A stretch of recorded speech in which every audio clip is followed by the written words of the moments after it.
Reflect that all council members are present, with the exception of Councilmember White, who is asked to be excused this evening. First item on our agenda is the Pledge of Allegiance. I'll defer to Vice Chair Lopez. Please rise if you are able and repeat after me. I pledge allegiance to the flag of the United States of America and to the republic for which it stands, one nation, under God, indivisible, with liberty and justice for all. Thank you. Thank you. Please consider joining us for a moment of silence.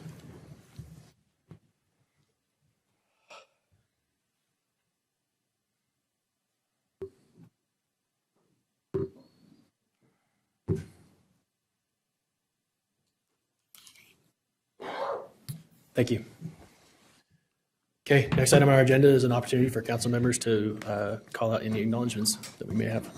All right, Chair, I'd like to share last month, the Ogden Police had 2 canines, T-Bone and Odin, retire from the force.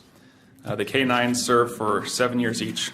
We wanted to take time and thank them for their handlers, Officers Johnson, Nold, and Nielsen, for their service to the Ogden community. Pretty awesome.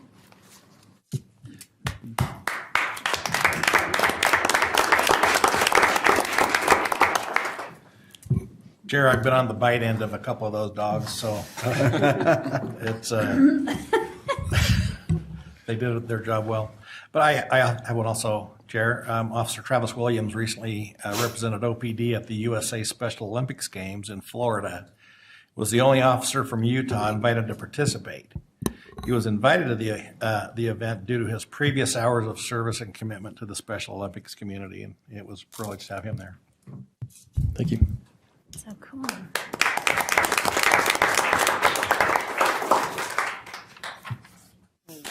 Chair, I also have an acknowledgement or a reminder for everyone that there will be a Wonder Block redevelopment and paid parking management system open house at the Union Station this Thursday from 5 to 7 p.m. And it's a great opportunity to share your thoughts and ask questions to city officials about the proposed projects. And we've had a lot of interest in that particular proposal, so hopefully we'll have a great turnout. Much thanks to the administration that is responsible for hosting that. Appreciate the outreach to the community on that. Okay, are there any others from anyone else? Okay, seeing none, we'll move on to common consent. Chair, I'd make a motion that we approve the appointments in the common consent agenda as they're listed. Second. I have a motion by Councilmember Heyer, second by Councilmember Chaburka to adopt the item of common consent. This is a voice vote. All in favor, say aye. Aye. Any opposed? That passes. Thank you to those who are serving on the committee or continuing to serve on the committee as well.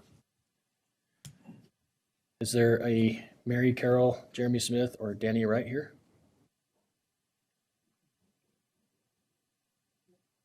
Just want to thank you for your service on that committee. He's going to present on the next. I know. It kind of worked out, doesn't it? Oh, I thought you asked me to come up. This is my night, I guess. Okay. Do you want me to start now, or I'll come back? So on the item of public hearing, if you would just make sure to present all items that we'll be taking action on, so we can take action on all items.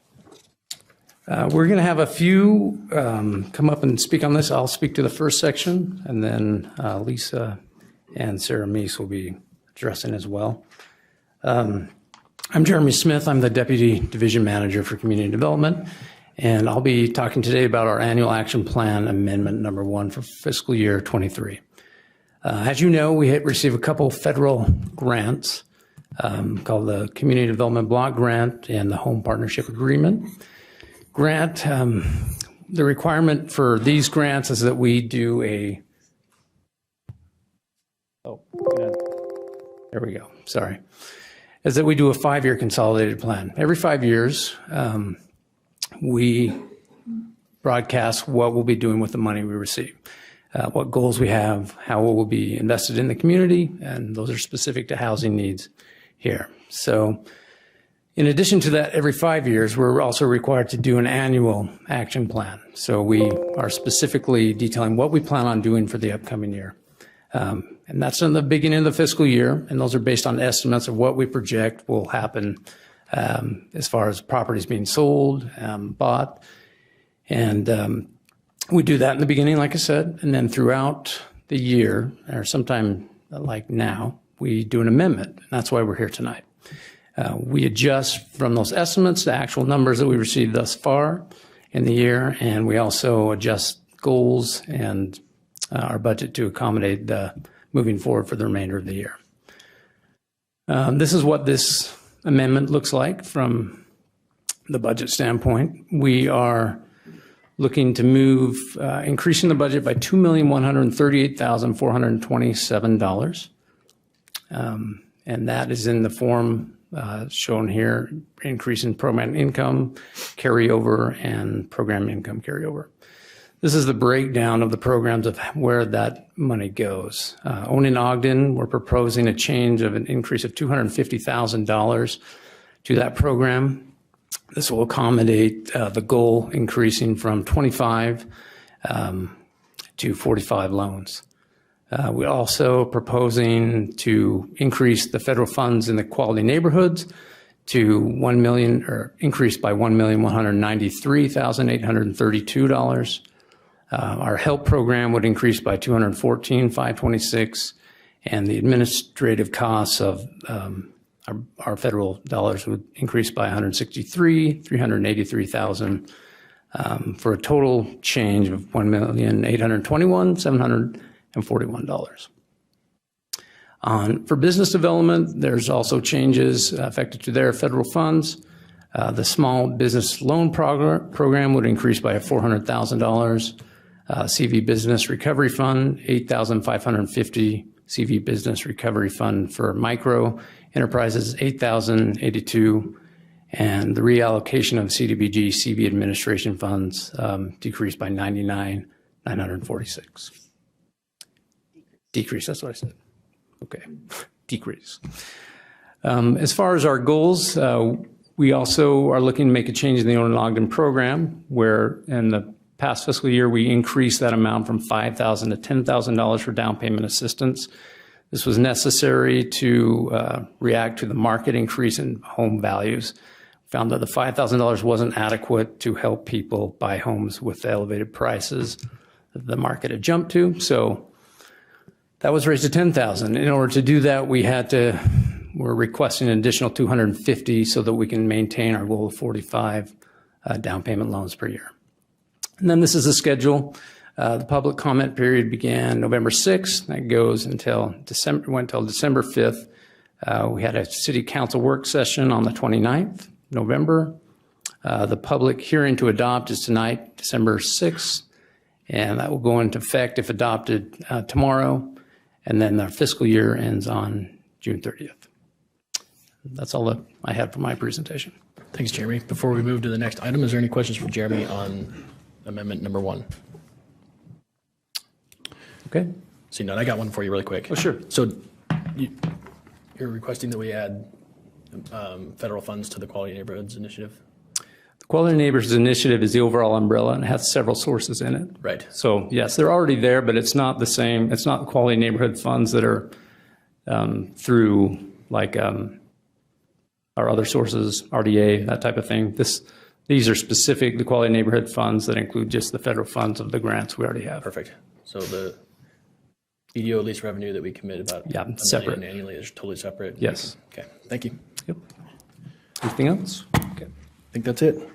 Okay, is Kathy on the next one? There she is. Oh, Lisa.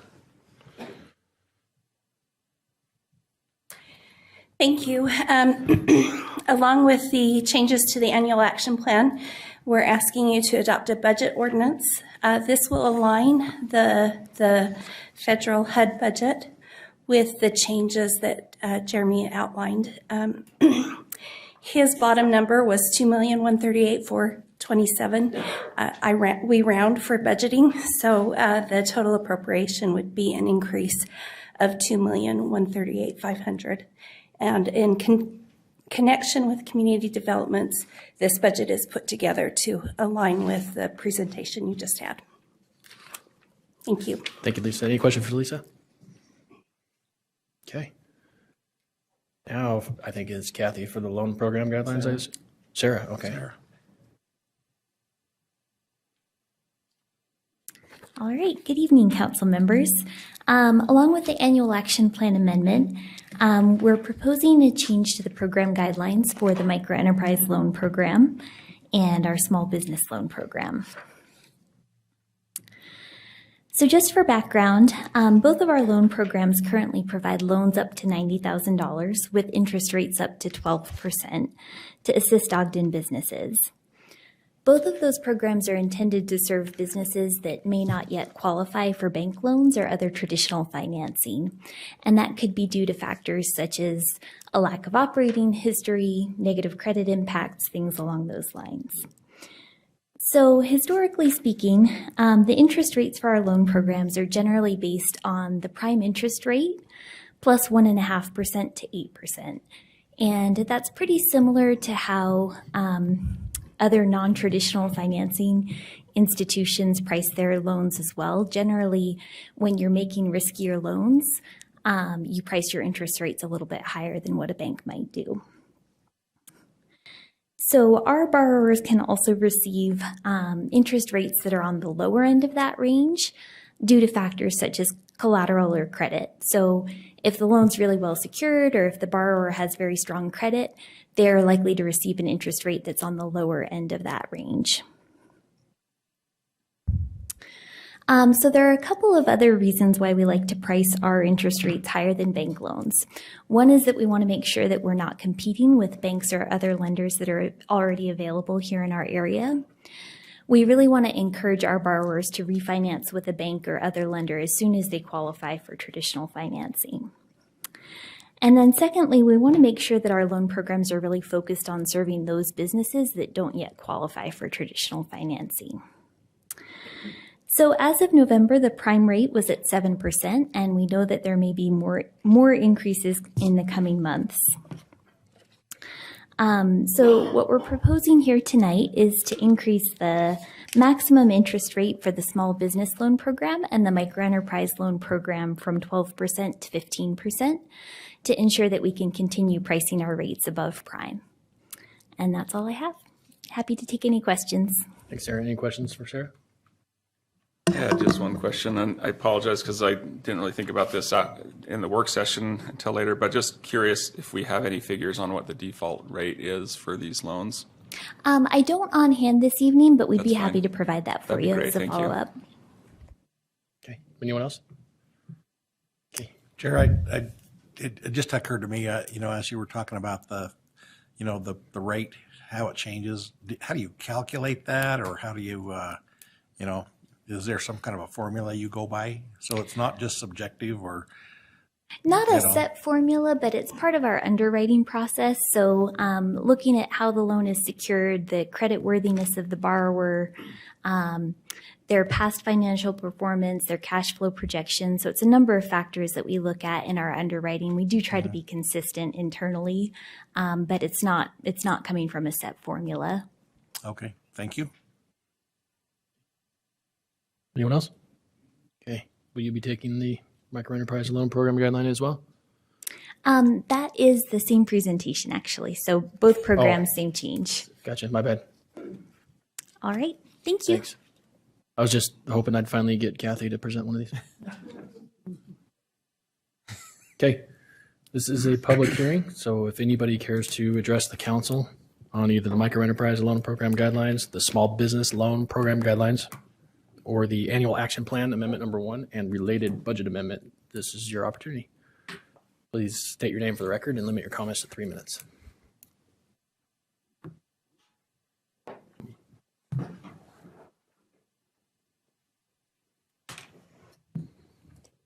Good evening, Angel Castillo, Ogden resident. Our small business loans and the programs that we do are great. And it was mentioned in the previous work session that the default rate on those is pretty low. And so I highly encourage you to support small businesses and provide access to loans so that people can start businesses.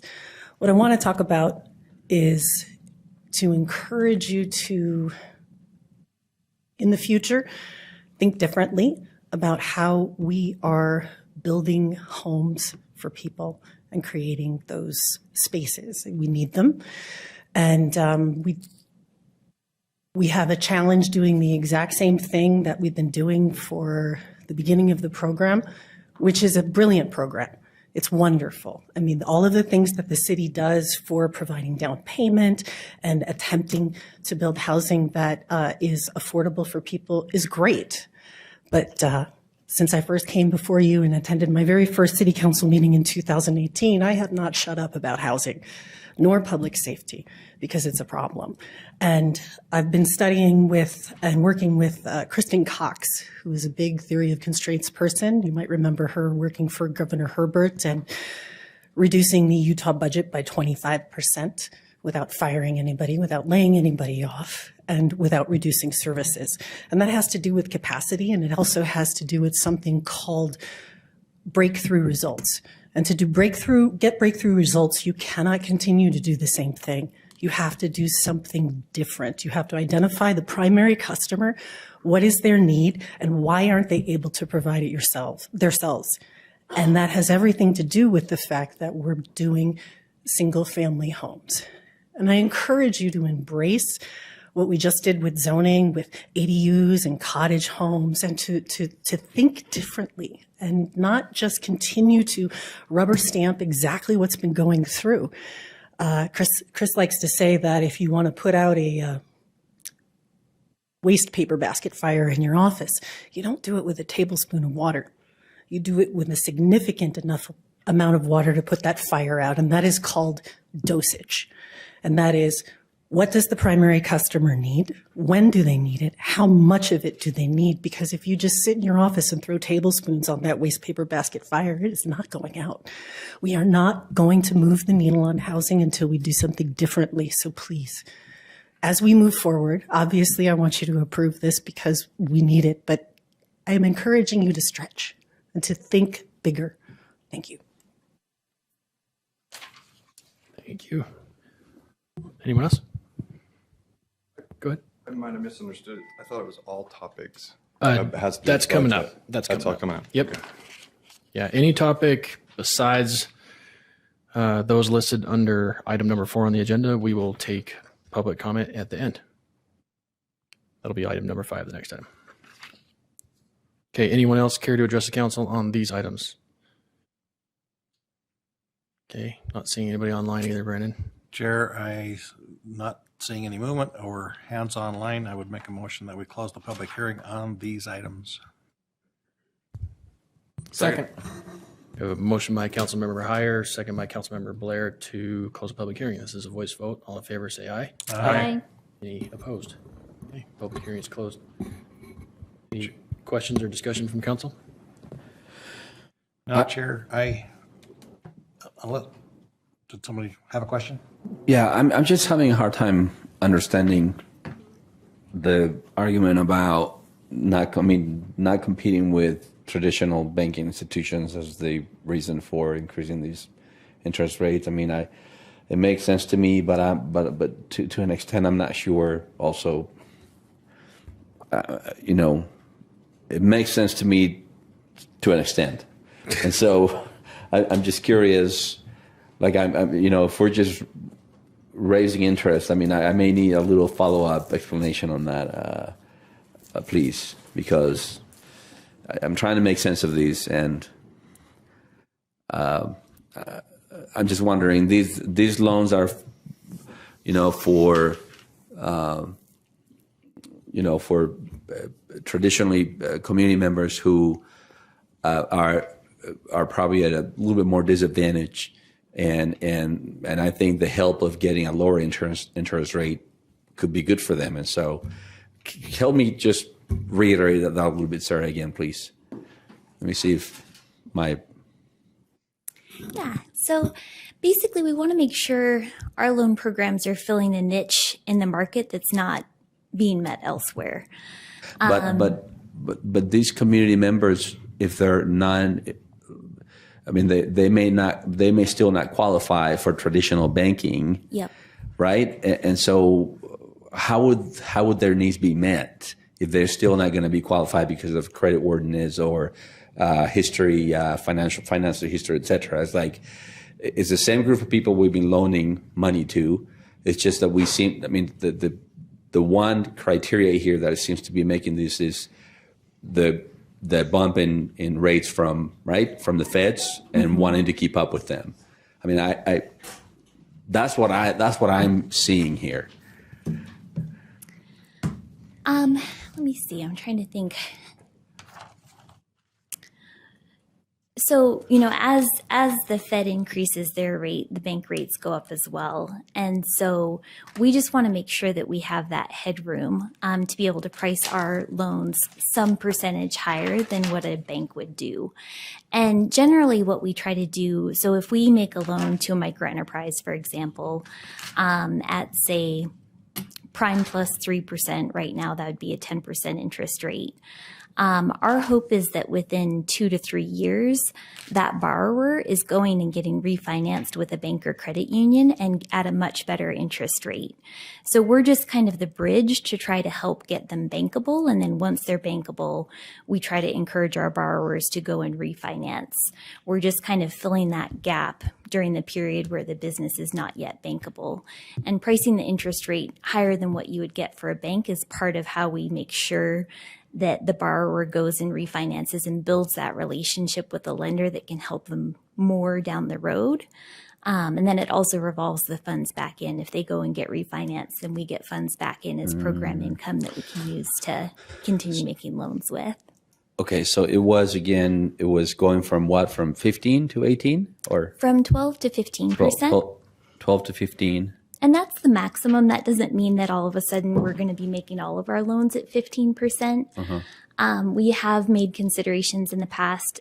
For example, when we were doing the emergency loans in response to COVID, all of those were actually at 0% interest. In the past, for some of our smaller microenterprise loans, we've done more like a rate of 5%, particularly for those microenterprises that have completed an approved training program. So we have some assurance that the riskiness of the loan has been mitigated by the fact that the microenterprise has invested their time and resources in going and getting the training that helps better prepare them to be successful and to repay the loan.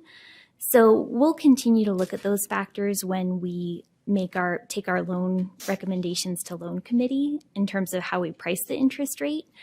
But we do just want to make sure that we have the ability to keep that headroom to price well above prime for those loans that are maybe the most risky.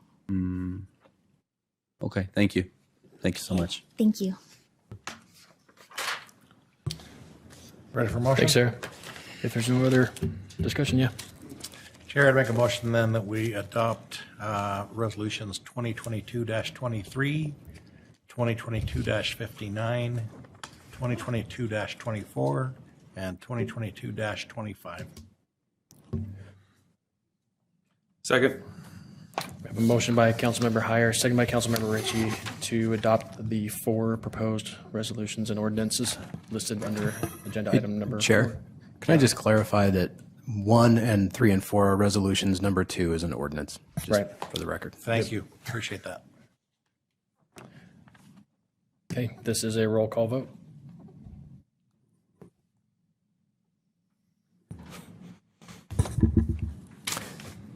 Councilmember Chaburka, Aye. Councilmember Heyer, Aye. Councilmember Ritchie, Aye. Councilmember Blair, Aye. Vice Chair Lopez, Aye. Chair Nadolski. Aye. That passes. Okay, thanks you guys for sticking around. Kathy, I hope to hear from you next time. Okay, next item on our agenda is public comment. So this is your opportunity to address the council regarding concerns or ideas of any topic related to the city. My name's David Rawson. My business is Recycled Earth, located at 3027 Midland Drive in Ogden. I appreciate the opportunity to address the council tonight prior to finalizing the proposed budget plans for next year. As you know, we currently accept recycling, commercial and residential, from Weber and Box Elder County. We also have provided this service to Ogden City until last month. We have been operating on a month-to-month service agreement without a contract with all our customers. This allows our customers to choose recycling. We have tried to maintain a consistent service and a fair price, as we are a small local company and tax-paying private entity. Not only do we employ 25 people in our recycling plant and pay local taxes that benefit the community and Ogden City, we advance the circular economy and provide a great benefit to the community and the environment. Some months ago, we were made aware from some of our other customers of a price reduction offered from Wasatch Integrated. We were told Wasatch was trying to capture more of the market. I was very surprised to hear of the rate reduction, which is well below market for sorting recycling. We assumed that Ogden City had made the financial choice to move their material away from recycled earth due to this offer. But after reading the Standard Examiner article published a few weeks ago, I learned that the budget increases will be required by Ogden City to make this move. I was surprised that there was a substantial additional cost to the city, not less, to move recycling to Wasatch. I would ask for the opportunity to be a part of a work session with the council where I could prepare and present more information to help the city make the most informed and best fiscal decision. With regard to the recycling program, honestly, I would like to be part of the procurement process where a contract could be considered with potential rebates to the city, which the city could use for recycling education and program improvements in the community. We built our facility at the request of our community when the county canceled the recycling program. As a local small business, we need Ogden City's support, and we want to continue to provide the service to the Ogden community. Thank you. Thank you.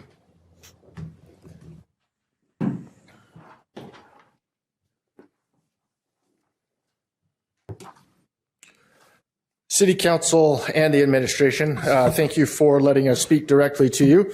At this time, Mayor Caldwell has been presented a gift on behalf of the community. 18 acres of vacant land connected to existing parks that he can pass on to future generations with a legacy decision. Or alternatively, develop vacant land into private subdivisions for the broader tax base. This once-in-a-generation opportunity of adopting the 18 acres as parks will still leave us with a current deficit of 2 acres. But your smart actions now will decrease future maintenance costs associated to a 52-acre park expansion plan by consolidating and connecting to existing parks. It's so smart of Mayor Mike Caldwell to adopt these parks now. If he is successful, let's rename Grandview Caldwell Park. An 8th grade student athlete sent the mayor an argumentative essay supporting usable open space and equitable public access at these 3 sites. Very smart essay. You've also seen a courageous 11-year-old girl speak before you asking to preserve open field space to play. I mention these young experts because we have a generation of in-tune young leaders on their way. We need to be patient and not sell out the future of the health of their community. Our young people want parks and usable public space that connects their social values of health with environmental consciousness and economic stability. It's not one over the other approach. Thankfully, our City Recreation Parks Department staff, under the expertise of Ed Bridge and Monty Stewart, are already ahead of us with a robust and well thought out recreation plan in Ordinance 2019-48. Our city experts like Jay Lauder have identified the current deficiencies of 20 acres of park and usable recreation space. We will need 32 acres by 2028 to meet the demand of our experts. So what is the vision? I submit that we take on a 10 plus 10 plus 10 challenge. Let us have park accessibility to every resident with less than 10-minute walk. Let us have a minimum of 10 activities minimum at most of our parks. Let us have 10 parks that are destination parks. Park example 1 of a destination park. This would include a park to enhance wildlife and human values. Envision a park at North Jackson site that works with the natural environment, absorbing stormwater surging as a sponge park, teaching youth and adults about healthy eating with urban farming, and incorporating the biodiversity and ecological assets native to Utah. Thank you for taking the time to listen and represent us as a united council and administration, building value through parks and open space. Thanks, Steve. Thank you. Before you sit down, can you just state your name for the recorder for the record? Stephen Van Wagner. Thank you.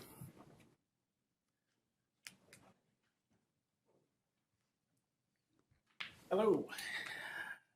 You know why I'm here, for the water. I'd like that taken care of. But I'd also like to talk to you about what Steve just talked to you about. I think it is so important for Ogden City to increase the parks that they have. My children 20 years ago played on Lynn Field. They played over at Grandview. That was one of the best things that could possibly happen.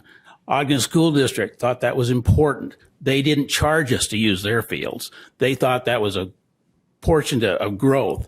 They didn't feel it was a revenue stream. I was always upset with Ogden South because they had to pay to use the parks. I didn't think that was right, being that Ogden City wasn't putting any money into the program of soccer.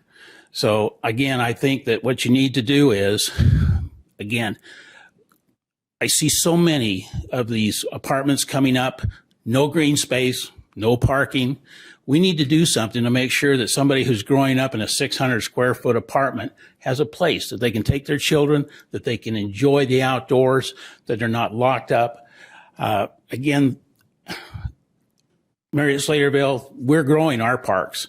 We think it's important. We think that, again, people need a place where they can have green space.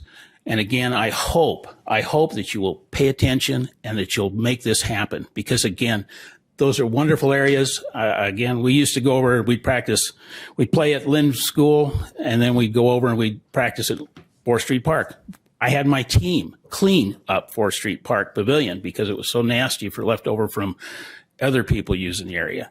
But again, I really enjoyed coaching because I got to have input on children growing up, helping them develop good values, having them being able to be a good citizens. And I hope that, like I say, I hope that you will take and make that happen for Ogden City. And I hope that you will get back with me on the water because it's still there. Okay? Thank you so much. Have a great day. Thank you. Yeah, what was his name? Oh, sorry. We got to bring him back. Carrie, can you come back up and state your name for the record? My name? No, sorry. I'm previous speaker. Come on up, Carrie. Oh. Sorry. Sorry, I'm hard of hearing, so. Okay. Carrie Wayne, Marriott Slaterville. Thank you, Carrie. I'm Ann Oakes, HOA president of Grandview Acres. As an Ogden resident, a former child who sought the great outdoors, a mom with children at home, and an owner in Grandview Acres, I ask that you please preserve Grandview Elementary and the 3 other open spaces as parks for our community. Grandview is used often throughout the year for soccer, youth activities, family and social gatherings, and sledding. The Grandview Elementary site has a parking lot that could be used to enhance Grandview Park, since the park currently does not have a parking area. Expanding Grandview Park would be a benefit to all the neighboring residents. Parks and open spaces are essential in our ever-growing city because they give groups and families spaces to gather and areas for us to exercise. Thank you. Thank you.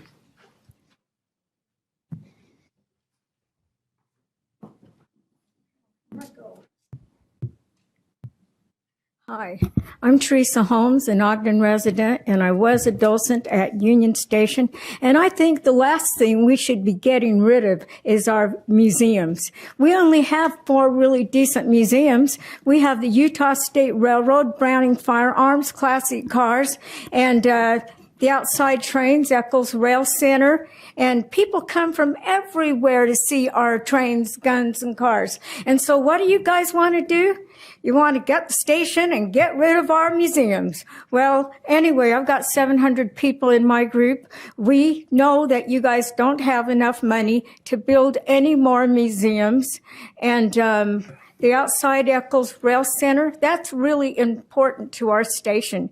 And why didn't you hire people that wanted to help the museums instead of gut them out? You know, that's all I got to say is I want our museums to remain. We have the Utah State Railroad. So what are we going to do? We're going to get rid of the railroad. And then the Browning firearms. And how many people, do you really think the Eccles and the Brownings are going to donate to any of you after this happens?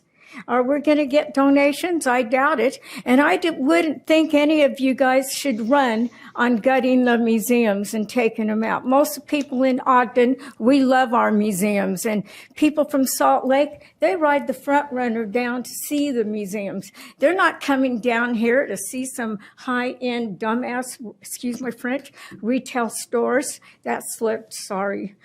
You know what I mean? And it's just incredible. You guys should see Lee Witten's video on the Utah State Railroad. And by the way, he got locked out of his office. He went to go to the library to get in after 22 years as a docent. Somebody back there locked him out and wouldn't even give him a key or tell him thank you after 22 years. And then me, they wanted to dump me really bad because I kept speaking up. So first I had to sign a non-disclosure. The next thing was, we're going to erase your 7,100 hours if you don't shut up. But you know what? I never shut up. People that know me will tell you that. Once I get into something, I stick with it. We need our museums. We don't have other museums. You know, and once these collections are taken apart and the station is gutted out, what then? You know, it'll never be back together. So I do hope you guys slow this down, vote no. And Trentelman told me you've been working on it for 10 years. But nobody seems to know anything about this. You talk to people on the street, and you guys have your public meetings.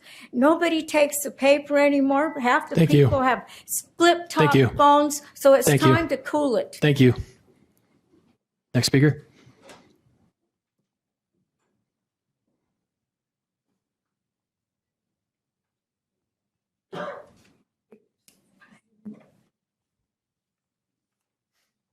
My name is Barbara Beck. I'm from Baker Mail Post 9 of the American Legion here in our fair city. I want to echo everything she said. Our military community is very upset about the potential loss of the Union Station, but our primary concern is the boxcar. I don't know if you know what that stands for. It's called the 40 and 8 boxcar.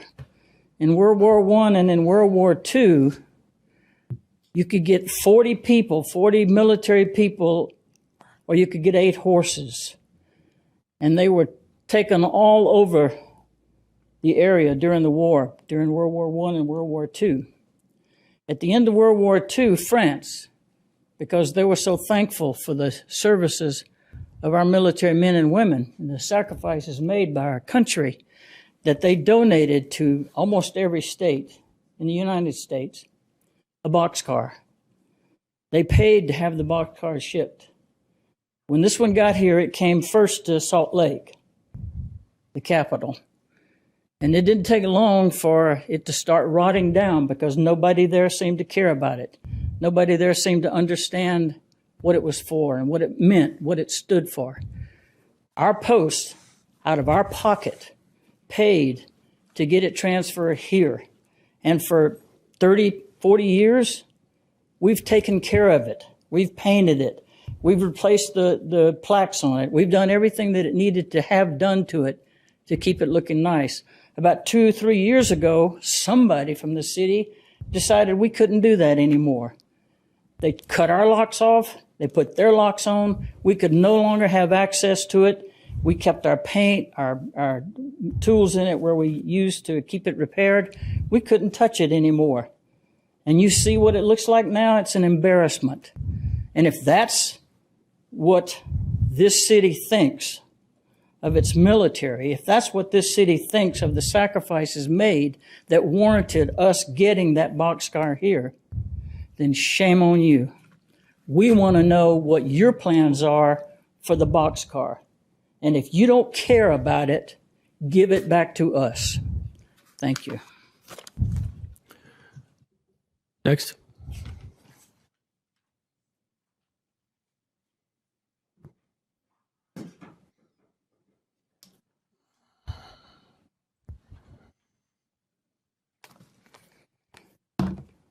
Angel Castillo, Ogden resident. I'm going to talk to you about three things: the importance of youth sports, visioning for the future, and a failure to communicate. What you just saw and why Teresa is very upset and why those 700 people on the Facebook page are very upset is a failure to communicate. It is clear in the Make Ogden plan that there's verbiage, oh, we're going to make a new museum and it's going to be this big. And everybody being upset is because they don't trust you. They don't trust you or the administration to do what you say, because what's happening is there are no deliverables about when you're going to do this, where the money is coming from. And I want to take you back to March of 2020, when I was a planning commissioner and I made a motion to bring the Marshall White Center before you, and I reordered the CIP, and that got the ball rolling after 2.5 years. And I want you to remember the 50, 60 people that were here that talked about how important the Marshall White Center was. And that's youth sports. That's after school activities. That's things to do. And the people that are pushing against you about Union Station don't have what you did for the Marshall White Center, which is codify it. Here's where the money's coming from.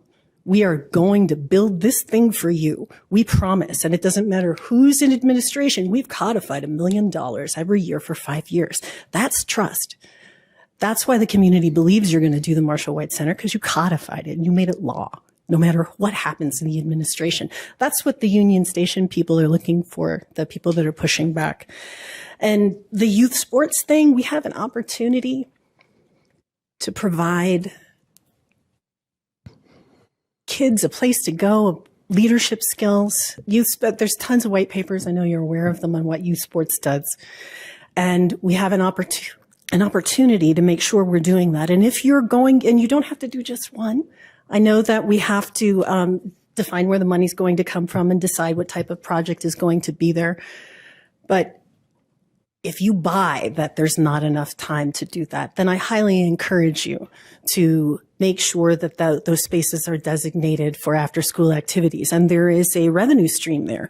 We do not have enough space to hold tournaments. Every high school, every college has tournaments which are money-generating things, and they need space to play on. It's one of the reasons why everybody's still kind of pushing that we want the Marshall White Center bigger. There can be a revenue stream. I encourage you to look for it, and I encourage you to do something different, because what got you here won't get you where you want to go.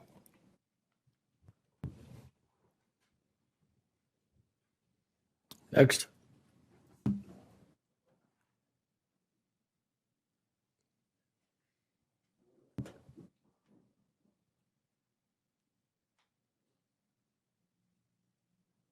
Hello, my name's Teresa Bramwell. I just want to thank Ogden City for having the Christmas Village. I walked through it on the way here today. It's beautiful. It's historic. I'm glad it still exists. Other than that, I want to speak a little bit about redevelopment in the city of Ogden, because I've been involved kind of on the receiving end of some redevelopment projects in my life, and I don't think they happen the way people think they happen. So I was born at McCady Hospital. I grew up in Ogden City, went to Gramercy Elementary and Mount Fort Middle School and Ben Lomond High School. I lived next door. I grew up on a small working farm next door to Farr's Orchard on Canyon Road. We had a couple of acres of land, and we had lots of trees, peach trees and apple trees, and we had a farm. So we lived there for about 25 years, all of the years that I was growing up. During the 90s, Ogden City decided that they were going to eminent domain Farr's Orchard to extend Monroe from 12th Street, from 12th Street to 16th Street, actually up to 20th Street, because prior to that point, Monroe didn't extend through that area. So Ogden City eminent domained Farr's Orchard to create the road of Monroe.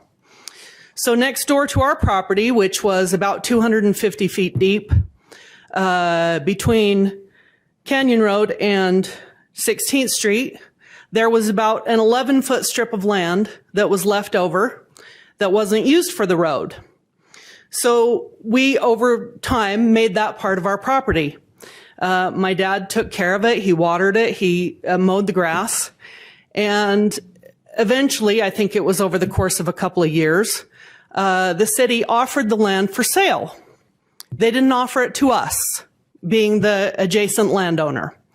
They offered it at a public sale. So they said, tell us why you want this land and we'll sell it to you. So my dad paid the $150 or whatever it was and said, I'm already taking care of this property. It's already part of my property and I want to make it part of my land. And so Ogden City told him no. The land was sold to a developer, and I think I'm going to have to continue the rest of this story next week, and it will be fascinating, I promise you. Thank you. Thank you. Yeah. Okay. Anyone else in the chambers in person before we go to online comments?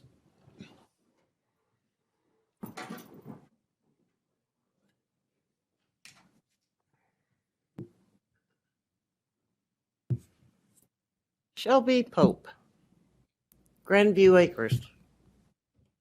And you know, this really hurts me because I worked to have votes generated in the direction of some of you folks because I trusted you. And I should know better because I'm an old lady. You never trust a politician. So since September, you've had these properties available to do something with. But you did not find it necessary to inform any of us that had the potential to come up with some answers, suggestions, ideas. And now, one of the properties that is the most active for families, for children, for people walking their dogs, for people that just want to go have a place to rest for a while, you're going to get rid of it. Well, let me promise you something. I will go to work to get rid of you. Because you don't work for us. You work for yourselves. And shame on you. Thank you.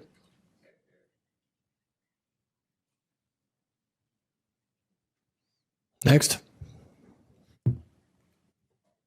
Okay, we'll go to online to Heath Sato. Travis, we have one more. Oh, sorry. Sorry, Heath, hang tight.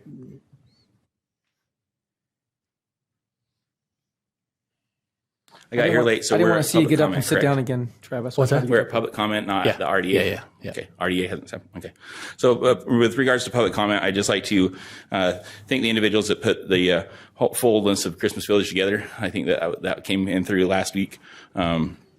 But the dynamic that I've seen with regards to feedback and everything else, we passed a lot of things in the Ogden City RDA meeting, or not the RDA meeting, but the City Council with regards to changes for the East Central Community Plan. And the comments back to staff said, did we have public meetings? And it wasn't a matter of public meetings, it was a matter of joint meetings with Ogden City Landmarks and Weber County Heritage Foundation. That's what I'd asked. It wasn't, did they have public meetings? Because the way those boards work, similar to this board, there has to be a timeline to everybody to come together and meet. And so I simply suggested historic preservation. And the only thing changed in all those ordinances that went through for the East Central Community Plan was translucent, transparent, 43A, 43B. And yet this is the legislative body. At any point, they could say, if there's any demolition along this corridor, if there's any demolition in this new R9 zone, that should go to Landmarks. We have this think tank. The upcoming item for Union Station, we have the Make Ogden plan. That entire design workshop says you have local expertise, rely on them. And yet it seems as if individuals that come pour their heart and mind into it, and then the aspect of when administration simply talks back and simply says, oh, we have all these people that have put thousands of hours into this particular item, and we'd like to have patience to tell the big picture. There are residents and other people that have put thousands and hundreds of hours into their agenda items also. And so I'd just like to have a checklist somewhere, some accountability for when it's on, when it comes here before you. I have a street light on my corner for 6 years, no repairs. Why? We took $2 million of HUD money and told the rest of the nation, hey, you guys are doing without, so we can have curb, gutter, sidewalk, roadway, tree planting, infrastructure, lighting. UTA comes in, tears out one of the light fixtures, puts a new one closer to the corner. So, and the one further in from the corner has already been run over twice. And they didn't take that fixture and repair the other one yet. It's not a matter of trying to find money. It's a matter of taking trust of the money that's already been gifted to us and granted to us and entrusted to us and doing some simple repairs. How does it take 6 years to fix a streetlight? I don't understand that. And it's HUD money that paid for it. So we're telling the federal government and telling the rest of the nation, thank you, we need this money, and then yet we don't do anything with it. So please have some checklists and some accountability and then feedback to us. And I think it could dissuade the mistrust or lack of trust issues. Thank you. Thank you. Anyone else in the chambers before we go online?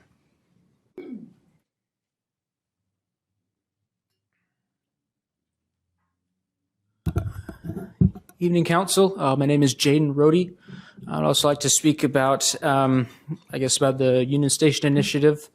I guess I'm kind of coming from a younger perspective. I just want to strongly encourage the Council to maybe reconsider maybe some of the ideas that it had in store for Union Station.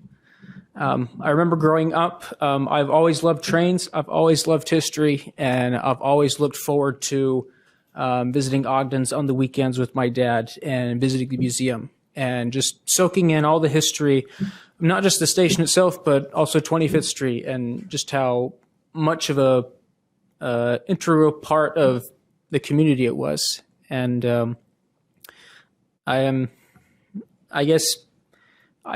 can really take the lead in showing people in the Intermountain West and the state of Utah that we care about our history and we want to preserve it. Down south in Salt Lake City, Union Station is still there, but it's not really anything what it was. It's kind of just a shell of its former self. And when people come up to Ogden, they see, oh, Union Station is still up. There's still a museum. We can still learn about the history and be involved with it. So I just encourage that there's more transparency involved with it. And there's a lot of people out here, particularly younger people like me, who are keen in seeing the station remains that it is, and they're eager to donate their time and their money to keep the collection there and to keep things running smoothly. Thank you. Anyone else? Okay, we'll go online to Heath Sutto. Hi there, Heath Sotto, Ogden resident. Just a quick note to let Ms. Polk know that you guys were also kind of in the dark about what was happening with those lands, so it's not all on you. I think a lot of times you're intentionally left in the dark. Anyways, in a November 16th Standard Examiner article, Councilmember Marcia White pushed back on those of us who have expressed concern about the Wonder Block bonds and other projects by saying, quote, "I haven't heard anything negative except from the people who don't want change." With all due respect, that's not at all what I or others have been saying directly to any of you in council meetings for some time, and it concerns me that we either haven't been heard at all or our positions are being intentionally misrepresented in our local paper by someone we elected to represent us. I'm not anti-development or growth. We are looking for growth in a thoughtful and fiscally sustainable way. I recently re-listened to the Minicozy presentation given to you in 2016, and he is brilliant in his understanding of the importance of downtown density in cities. And I noted his cautionary tale from direct experience of ignoring infrastructure because I am concerned about ours. I looked for the reports the city commissioned from him as Urban 3, and I can't find them. So I've put in a grammar request for them and hope to receive them soon. The bottom line is that I'm looking for responsibility in our financial obligations to the public for infrastructure and public safety. I can find no publicly available due diligence reports, fiscal impact reports, or fiscal sustainability reports for the projects we're considering for bond now. So I've submitted another grammar request to see how extended or overextended we may be with tax increment financing and CRAs. Before we bond, we need to know exactly how much these things are costing taxpayers directly and how much infrastructure funding we have set aside until a date far in the future. You can't just give out TIF without a way to finance maintaining our infrastructure for decades to come. That money has to be intentionally set aside, or our infrastructure will continue to degrade at an accelerating pace for existing users and new users of that infrastructure. That's a hard word for me sometimes. Infrastructure.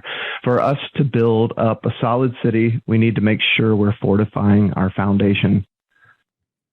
Once I receive the response to my grammar request that I've filed with the city and county, I will share it with you, council members, as I think it's imperative that you are aware of how much we owe before we commit millions and millions more on our debt through growing corporate welfare. In your capacity as our representatives, it is your moral duty to us taxpayers to be fiscally responsible and practice proper spending restraint by being fully informed. Thank you for listening. Thank you, Heath. Next on the list is Ian Houghton.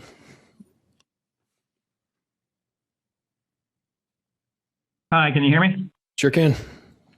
Great. My name is Ian Houghton. Actually, I'd like to speak in support of the city acquiring the land being surplus by the school district. I lived in Ogden for 25 years, and I still spend a lot of time with a lot of friends and family that are in town. I used to chair the Ogden City Planning Commission, and I spent hundreds of hours writing a recreation master plan for the city in 2012 and 13.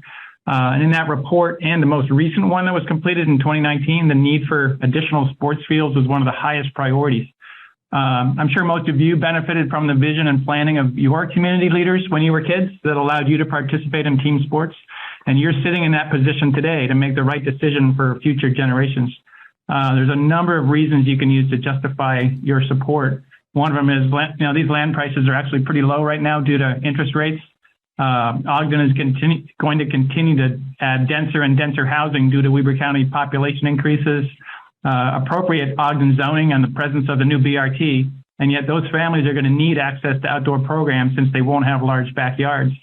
And right now, many young families choose to leave Ogden when their kids reach an age where schools and sports programs in adjacent communities more closely meet their needs. And we have lots of data to show that. I researched a lot of that data myself. So from a long-term planning and taxation perspective, additional housing on these sites ends up being a net negative from a revenue versus maintenance cost over a 20-year cycle, because you get all the revenue today when you sell it, and all the expenses occur 20 years from now when you have to maintain it, and everybody really sitting in this room is going to be retired from this position. And obviously talking about impact fees, that's a future topic, but improving and increasing the sports and recreation opportunities within Ogden are some of the best possible ways to encourage long-term economic and community development. Ogden has significantly fewer team sports opportunities compared to similar communities around the country. So this really shouldn't be all about short-term revenue at the expense of long-term growth in our community. But I suspect you're going to hear some arguments from the administration about why we should build houses on these pieces of land. I think it's disingenuous for the administration to say that 30 to 100 houses is going to make a significant difference in housing affordability in a community of 90,000 people. It just is not. When you have this huge benefit you can get from adding essentially space for substantial programming that benefits the entire community. And I think it's also disingenuous when the administration will probably suggest that we need housing for our firefighters and OPD. Those programs do not necessarily do what we claim. And I think we need to spend our time putting this property into the hands of some of the residents and volunteers, some of whom are in the room right now, who would love to step up and help you be successful and do this. So from a long-term planning perspective, we have one choice, which is to bank this land, put it in recreation space now. And even from the school district's perspective, I think they're making a mistake selling it. That's, again, a topic for a different day. If Ogden's population is going to go up by 20% over the next 15, 20 years, which is very likely, they're going to wish they had the land back. If it's in the hands of the city and sports organizations, I think we're all going to be ahead. Thanks, Ian. Thank you. Thank you. Okay, and next up is Michelle Wixom.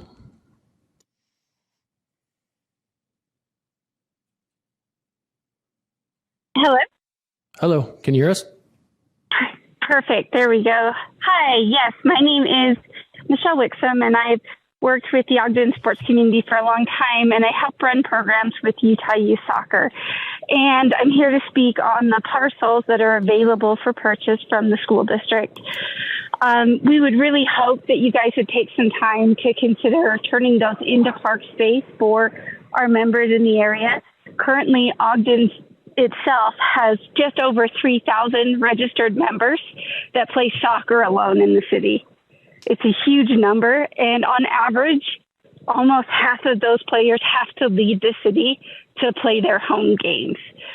And what that does is that drives away family members from being able to witness their kids play.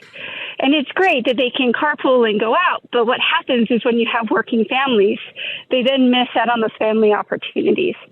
And at Utah Youth Soccer, we built a Legacy Fields program that is set in bringing soccer back to communities. So we've been raising funds and doing all of these things in the effort to partner with cities to just build parks.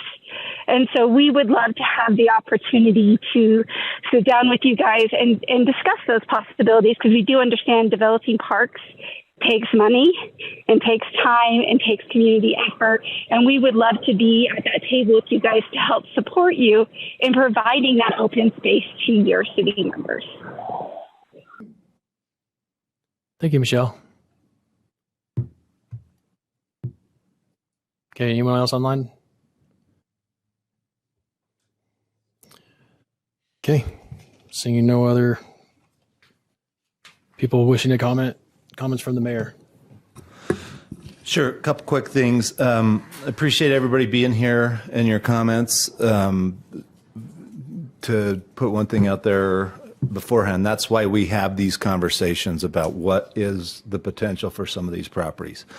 So the school district, those are not for sale. We don't have an agreement. We don't have anything. It's a conversation that we're having right now to help us decide where we're going to go with that and what the highest and best uses of those properties are. And that's a collaboration we have with the school district and with this body. So thank you all for your comments. We appreciate that. And we've heard via email and through these council meetings for a while what your thoughts and concerns are. And we're certainly considering that, so I appreciate that. Another thing I'd like to address really quick, and I'll leave it at that, is the rumors that we're going to do anything with those really unique assets we have at Union Station are false. And we've been saying that for weeks and weeks and weeks and months. That is an asset that we want to protect. That's an asset we're absolutely committed to. That is an asset that will not ever go away. That will be a part of our community. That's up next on our next meeting. You're certainly welcome. And you can yell BS to me. That's not accurate at all. We have had meetings after meetings after meetings, and we're looking at ways to do that. And I find that offensive because we have worked really hard to protect and preserve that asset. And I'll leave it at that. I don't want to get into any other arguments, but we have been unwavering in our commitment to that. Things that are said online in other formats are not true. And if you want to stay to listen to what some of the plans are for that, it is to preserve and to protect that asset. And we're committed to that. And I'll just leave it at that. Okay, thank you. Council member comments? Chair Radowski, I have two items. It sounded like, and I'm not sure this was the understanding, but with Grandview Park, the city-owned park is not affected no matter what happens. So that park will remain intact, and there's no discussion about that or the park adjacent to the Lynn Elementary. Those things are still city assets, will continue to be that. So nobody is talking about, torpedoing any existing parks. So I'm not sure if that was the understanding, but it sounded like by some of the comments that that might be the understanding. And I wanted to clear that up. And for transparency's sake, Mr. Van Wagner kind of pointed it out in a telephone conversation with me a few weeks ago that the North Jackson property, I do own a property that shares a border with that. It is, I don't know how many feet it is. It's 10 to 20 feet long, and it's roughly over a canal. So there is no personal benefit to me one way or the other, no matter what happens. But I just did want to make sure that that gets out there, that I do own some property that's adjacent to one of those. I wanted to clear that up. So, thank you. Other council members? Chair, I'd like to just make a couple of comments. Wanted to recognize Weber State football on their phenomenal season, as just kind of recognize where they are. They, in any season where you can beat Utah State University, it's got to be a great season. And then also beating Montana, right? But beyond that, they put together a good season. So we appreciate all that they do for our community and developing some really high quality entertainment options, and both in all their athletics, and the volleyball also played in a national tournament. They were unsuccessful in their first game, but anyway, it's nice to see those things. Also along the lines of recreation, we did notice that at Ben Lomond High School this past weekend there was a regional football tournament that was hosted by the school district and bringing in teams from, I think, as far away as California. So I think there were 10 or 15 teams, or I don't know how many anyway, but that's a lot of people coming to the community that was able to see what's going on here, staying in the hotels, spending money. That's awesome. I also just want to reiterate, my position with the council on the history of Ogden. I love our museums. I love what's going on. And I know I've had many conversations with Mayor Caldwell, sorry. I'm the new guy still, right? Still got a few more days on this in this first year. He's still. But I think he often takes pride in representing who Ogden is and the history there. The boxcar, that was a new thing for me. I'm curious to find out what's going on there. I'd love to see that taken care of. And so if there's anything I can do or we can do as a council or whatever to make sure that gets looked at. And then the last thing is I did drive down Marriott Slaterville, that road, and it looked like there was some work being done, or I don't know if they dredged it or something to try and deal with the water. I would be curious to see what else is going on there, but it does look like something's happening. So I don't know. There's still water, absolutely still water there.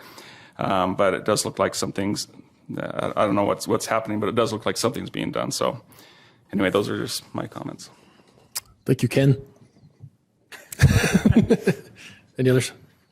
I'll make just a quick comment just to follow up on the Union Station conversation. I'd be happy to talk with anybody. I hope you all will stay for the next presentation to see that we're taking actually one of the most important steps in what we can do for the station is actually purchase the land that it's standing on. So if you stay for the next part of the meeting, you'll hear a little bit more about that. And obviously super committed to making sure that the artifacts are safe and secure and taken care of in the best way possible. A study showed, of course, that the Union Station building is not really the most appropriate place for many of those collections. It doesn't have the proper storage, climate control, etc. But hopefully you'll stick around to hear more in the next meeting. Anyone else? Okay, I'll just say that Tuesdays are tough. I'm not asking for your pity or for you to feel sorry for. I'm just saying that it's not enjoyable to sit up here. And I'll tell you why. It's not because you guys express frustration with us or disagree with us. That's definitely not the case. It's hard to, I think back to what motivated me and inspired me to do this in the first place. That was 7 or 8 years ago that I made the decision. And I say that I was inspired because I was inspired to serve. And there was a day where a lot of us in Ogden were inspired to serve. We were inspired to give. And it's what helped each of us fall in love with Ogden. It's certainly the case for me. And, before I had kids and when I first really started to engage in Ogden, the thing that really stuck with me was that Ogden loved me back. The more I loved Ogden, the more Ogden loved me back. And it was part of our culture that I really loved at the time. And I feel like we're just losing it. I just feel like we're losing it. I feel like we've lost it. And tonight's comments from our public, the people that want to be a part of Ogden, that love Ogden, reflect it. So as elected officials, we're stewards of resources. We're stewards of finances and money and resources. But we're also stewards of a spirit, and the spirit has been broken in this town. And that's the most hurtful part. It's the most shameful part for me. And if we are wanting to lead in this community, we have got to lead by engaging one another in real and meaningful ways, rather than looking at one another as someone that's in opposition to us or someone that we have to go through or endure in order to get anything done. If that's going to be our attitude, and I'm speaking to ourselves and to myself and to each other, this is what it's going to be. No project we do will ever be worthwhile because people don't trust us. It's true. They don't. And that's what leads to sentiments as we've heard tonight. So I don't hold those sentiments against you. I find fault in myself for allowing your sentiments to get to this point. I hope that each of us will look and think introspectively in our individual and collective role, and think hopefully with some sense of spirit and optimism that we can regain that spirit of service to one another, because I still do love Ogden. I just find myself not loving serving Ogden as much as I used to, and that just breaks my heart. So anyway, thank you. Chair, one quick comment? Yeah. I just wanted to, just for the record, I wanted to say that I am in 100% support of finding the right balance between preserving our open and green spaces, and if that includes playable space for youth and for families, that's part of it. And I am an advocate for that, and I'm going to do everything I can to continue to advocate for that. And I have just very recently officially heard from the administration about the work that they are doing with the school district to look at purchasing these properties. But I have heard from community members that people from the administration, and I guess some council members, have known about these a long time ago. And I didn't know about it. And it is what it is. I think the administration is keeping up with their legal deadlines to bring information to us. But I am confused as to why we couldn't know about these earlier, and I'm confused. And at some point, I hope I can get clarification on that. But I just wanted to put that out there. It's important to me that as we look to continue doing all the development that we do, that we also pay attention to these other needs. I won't say names because it would be inappropriate for me to do that. But someone told me a story about an elected official that at one point they said when that person leaves, they're going to get some kind of a plaque or some kind of a trophy, and the most important symbol of that recognition is going to be a building, because that's what they focused all their attention to, on building brick and mortar buildings as a way to move the city forward. And I'm not saying that that's not important, but we need to figure out a way to maintain that balance there. So just wanted to put that out there. Thank you. Okay, thank you. Anyone else? Motion to adjourn. Second. We have a motion by Councilmember Heyer, second by Councilmember Chaburka to adjourn. This is a voice vote. All in favor, say aye. Aye. Any opposed? We're adjourned. We'll let the recorder reset before we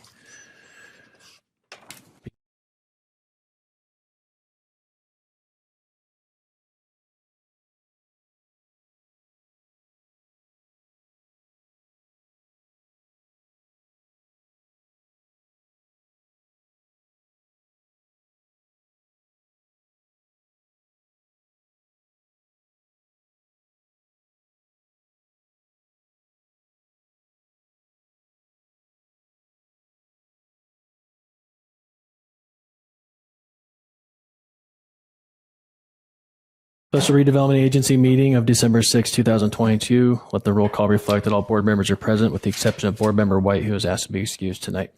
First, our item on our agenda is reports from administration. We'll be hearing from Brandon Cooper, the Director of our Community and Economic Development Department, on the proposed Union Station purchase and sale agreement.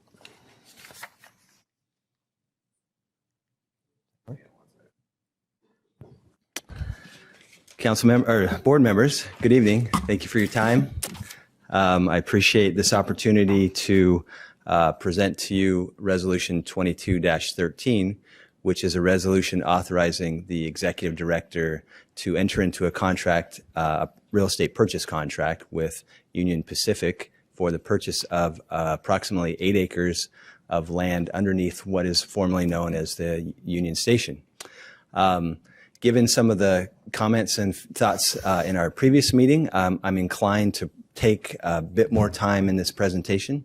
If you all bear with me for that, I think that would be helpful.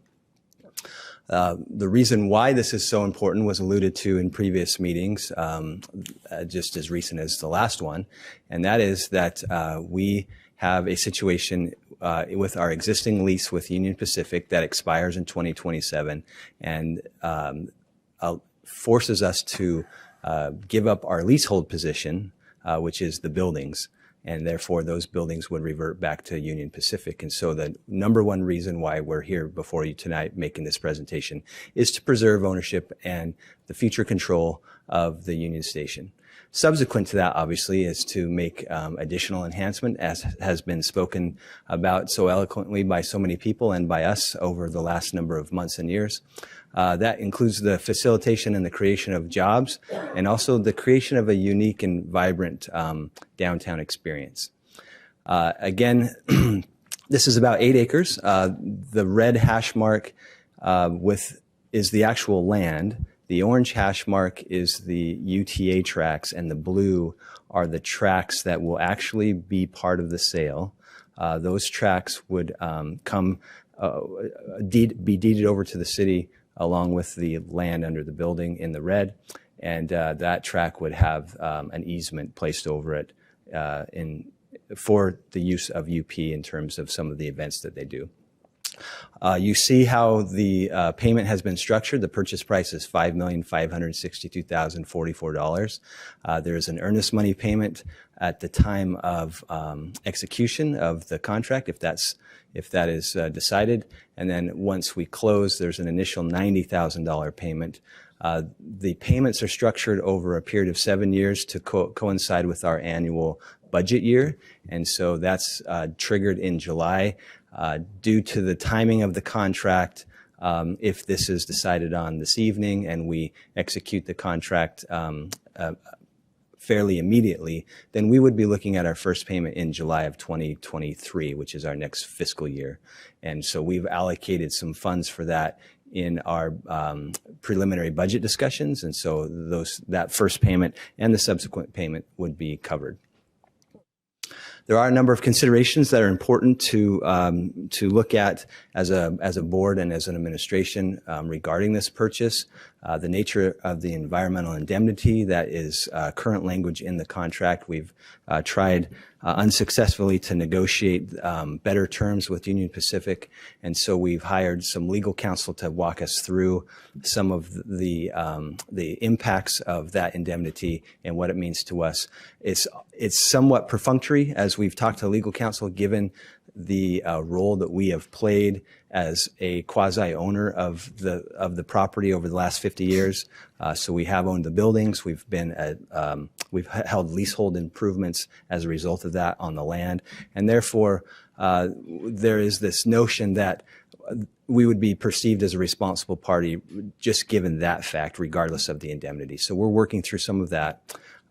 We have done some environmental investigations already to help us understand from a preliminary perspective what potential issues might exist, given the fact that this is land that's immediately under or adjacent to the actual building and not into the rail yard, which is currently and historically been operated as a rail yard. Then we fare a little bit better in terms of what might be impacted in the soil and groundwater.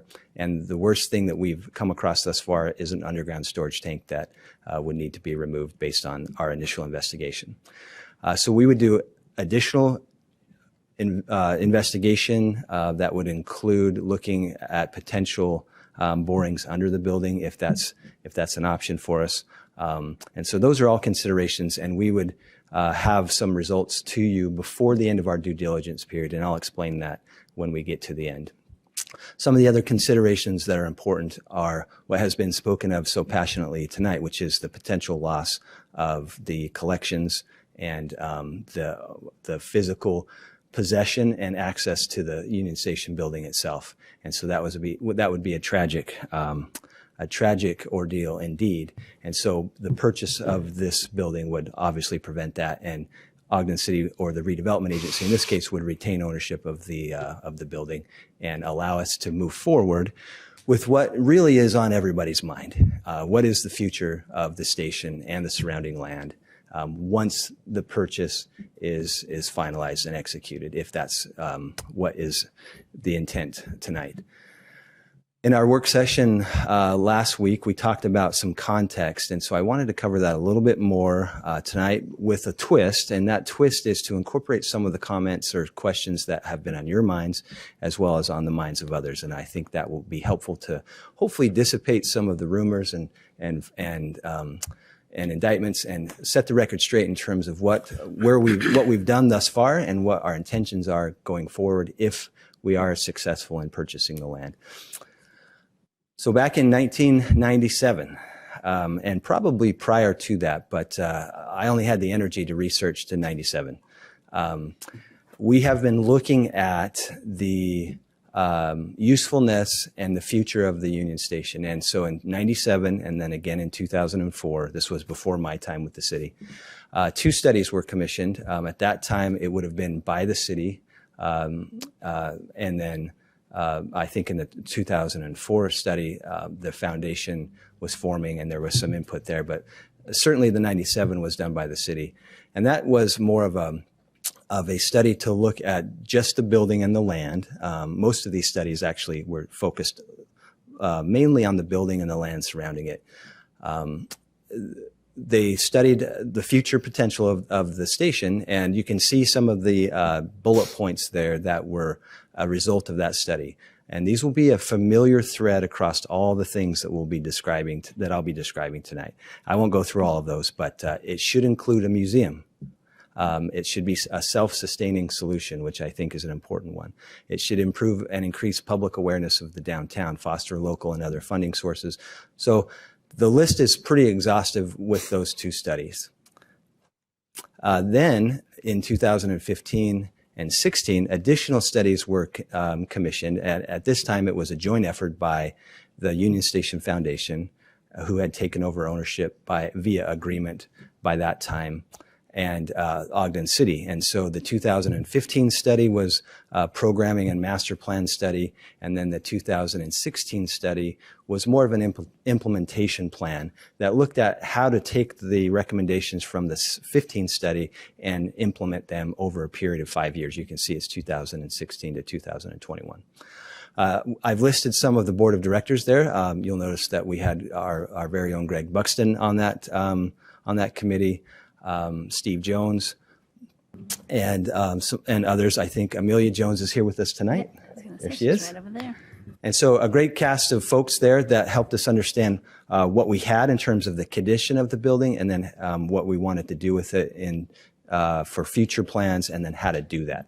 And so we have those studies. We've made those available to you online, and those are actually part of the work session transmittal last week. I can actually read this, but I don't expect others to read this. There are a ton of comments there that are, again, consistent to most of the comments that we've heard in all of the studies. Make an art gallery space. Get rid of the yellow bathrooms. So check on that. We've done that already. The Browning Theater is a hard one. I'd hate to see it go. It's a good size for Ogden. So a lot of good public comments. And again, those were commissioned jointly by the city and the foundation to understand what the future would do, or would be for the station. In 2018, the foundation took a turn. They realized that the 2016 study was an enormous undertaking with a massive amount of funding necessary to implement the things that were called out in the 2015 study.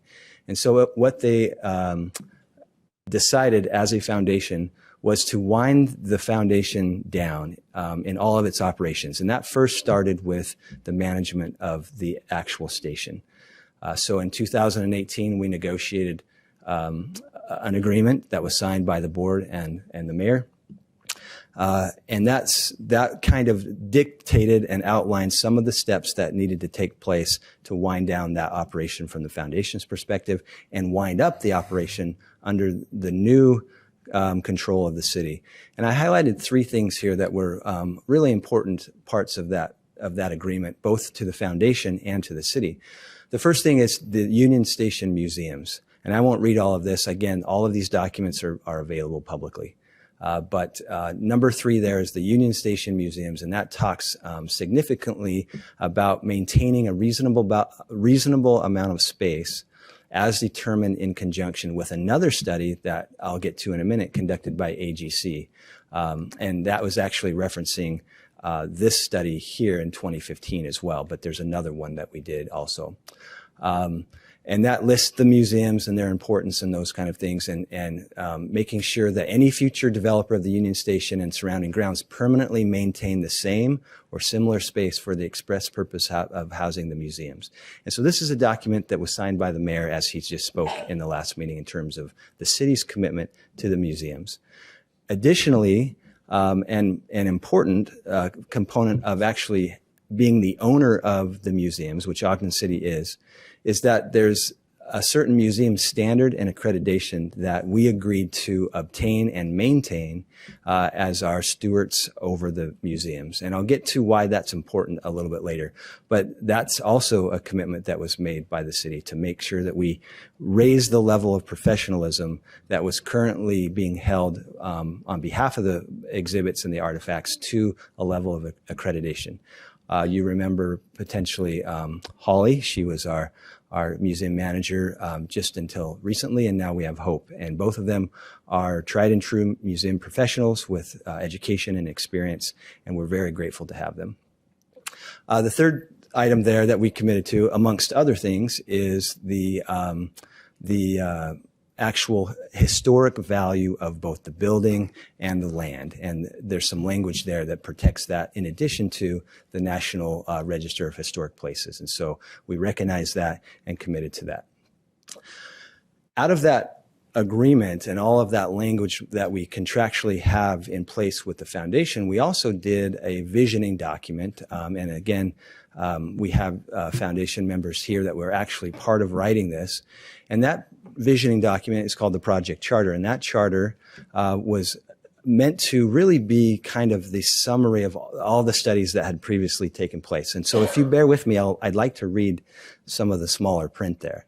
With the UTA frontrunner as its transportation link to the Wasatch Front, Union Station will offer a broad range of uses, including office, restaurant, retail, hospitality, meeting event, and various other commercial uses with associated parking. These ancillary, that's an operative word there, ancillary uses will be centered around the museum anchor, which purpose is to act as the nucleus of the site and provide an engaging and inclusive art, cultural, and educational visitor experience. Such commercial diversity will help to ensure economic sustainability, which, if you remember on one of the reports, was a key factor which carries through in all of the reports. And long-term success of the station will act as a catalyst for renewal for the areas to the north and south of the site. Because programmatic elements are subordinate to and reliant upon the condition of the building, its layout, capacity, cost of operation, and long-term viability, it is important that Ogden City, the foundation, and other key stakeholders pursue an aggressive and achievable redevelopment plan, which is what we're talking about tonight. Ogden's Union Station shall once again be a trademark of the community's identity and a projection of the city's robust economic condition. So again, this is where our head is at. This is where our head has always been, along with the foundation. Right about that same time, we as a city were commissioning our own study as it related to the economics of land development patterns. And we can spend a whole nother evening talking about the ebbs and flows of Ogden City's economics as it relates to our land development patterns. And in this case, we studied the value of an acre and where our highest value per acre was located at. And to nobody's surprise, it's in our downtown, as it is in so many other communities. And so what this engaged in our thinking and in our planning was something that has been consistent since the Meekum days and certainly through the Godfrey days and clearly and strongly with Mayor Caldwell, is that our downtown is the heart of the city and that value and density drives our economic sustainability. And so that study was important to us and has been the basis of a lot of our thinking since that time. And actually reinforce some of the philosophies that we were engaging with at the administrative level as well as the council level at the time.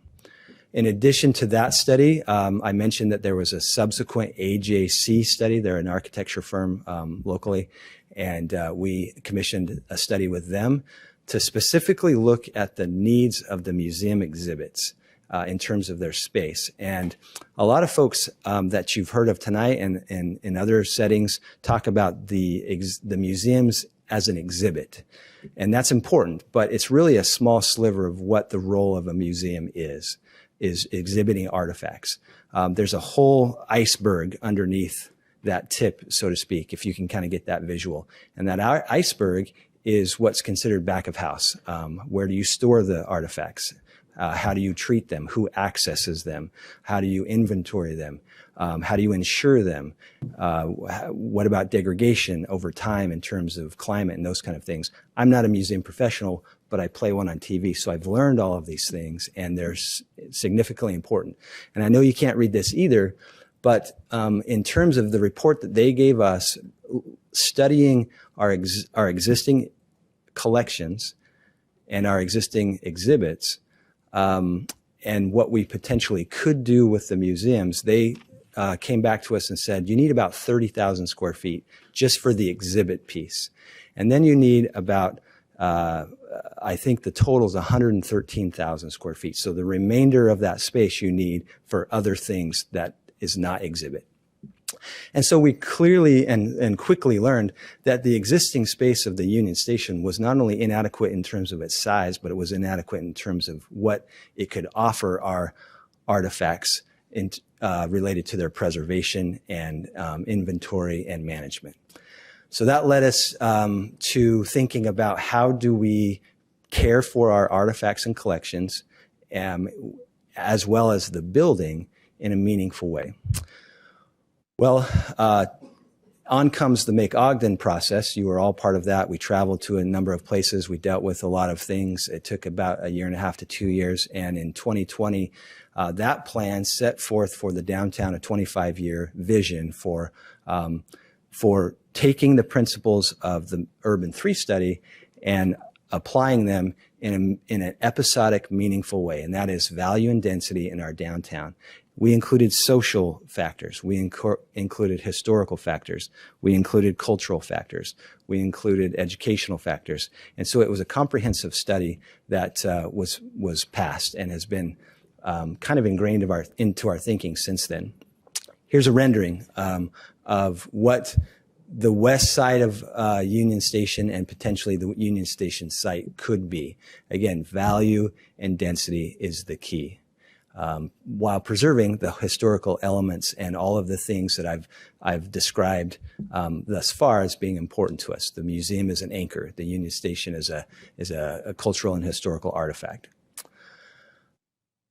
Once Make Ogden was published, we then started focusing our efforts on the actual campus itself. So from about 22nd to 27th Street. And in doing so, we worked with UTA.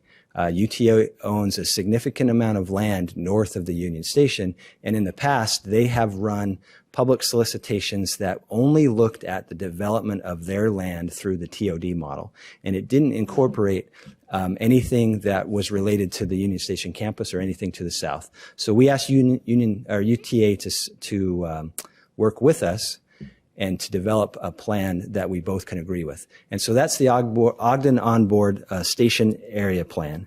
That plan was adopted approved by the Planning Commission and adopted by UTA's board as the station area plan for the Union Station, and incorporated some of the other concept planning elements that go along with that. And I want to highlight that word concept. Nothing that has been, nothing that you'll see tonight is a codified concrete proposal. These are all concepts and foundational ideas that help us to get to a point where we can have meaningful dialogue with stakeholders and other people. In addition to that, we went to the Union Station Foundation as they were winding down and going from a foundation that was really doing everything related to the Union Station and the museums to being somewhat of a fundraising friends of group to now trying to help us kind of just get through this development plan. And so we created a memorandum of understanding with them. And again, it outlined a bunch of things that were redundant to the other things that were in the previous contracts, reports, project charters. All of those things were reflected here.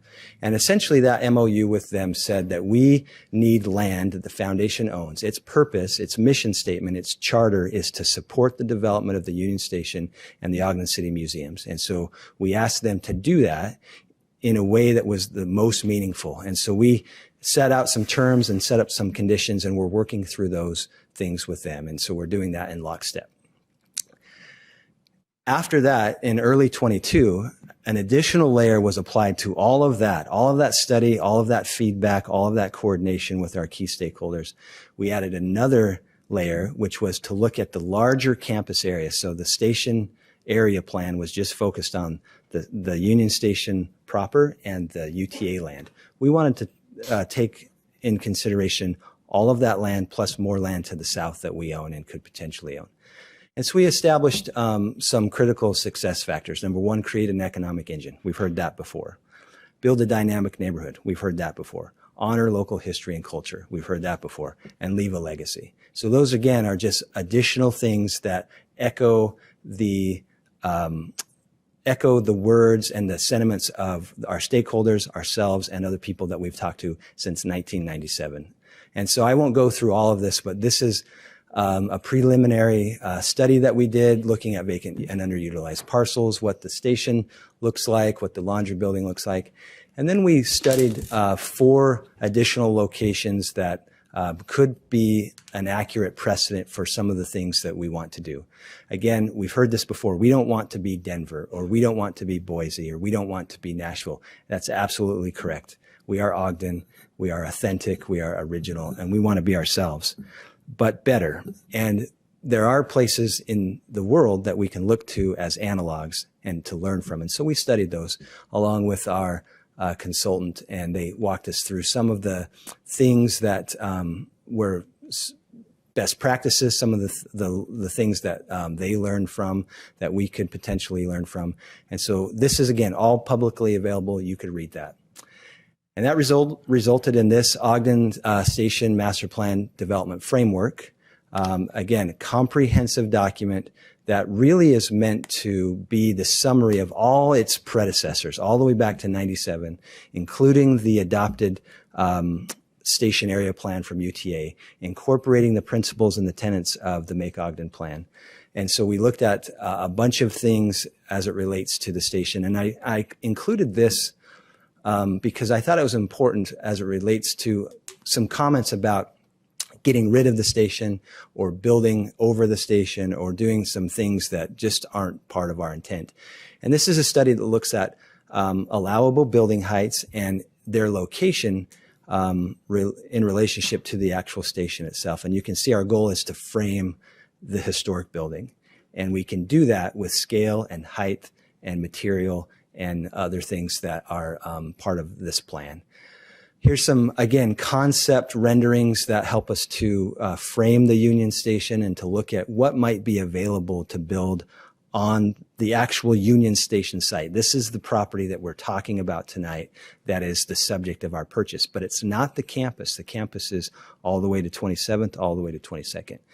But understanding that in and around the station itself is probably some of the most important to consider. We wanted to study that, and we did. Again, conceptually, we looked at how do you put a 115,000 square foot museum close to the Union Station so that as one comes to the station, they're experiencing the historic building as part of the museum experience.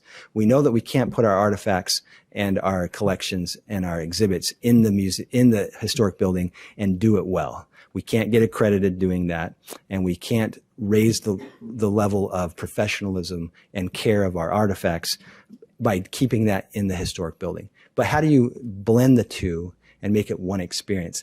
How do you get everyone through that front door, whether you're going west or you're coming east? And that brought us to the whole concept of relocating the front runner platform back at the historic train station. And that's something that UTA also supports and is part of their adopted Ogden onboard station area plan, subject to all kinds of operational and financial things that will work out. But again, we're here at a conceptual level studying these things and asking ourselves, how do we implement the values and the intentions of the people that have gone before us and us now today in terms of caring for our building and our artifacts. This is a little closer picture there, so you can see that there is a proposed museum. All the existing buildings are intact. The trains have a place. You can walk north and south on the site, and east and west, and that's a critical component in our planning. None of this is baked.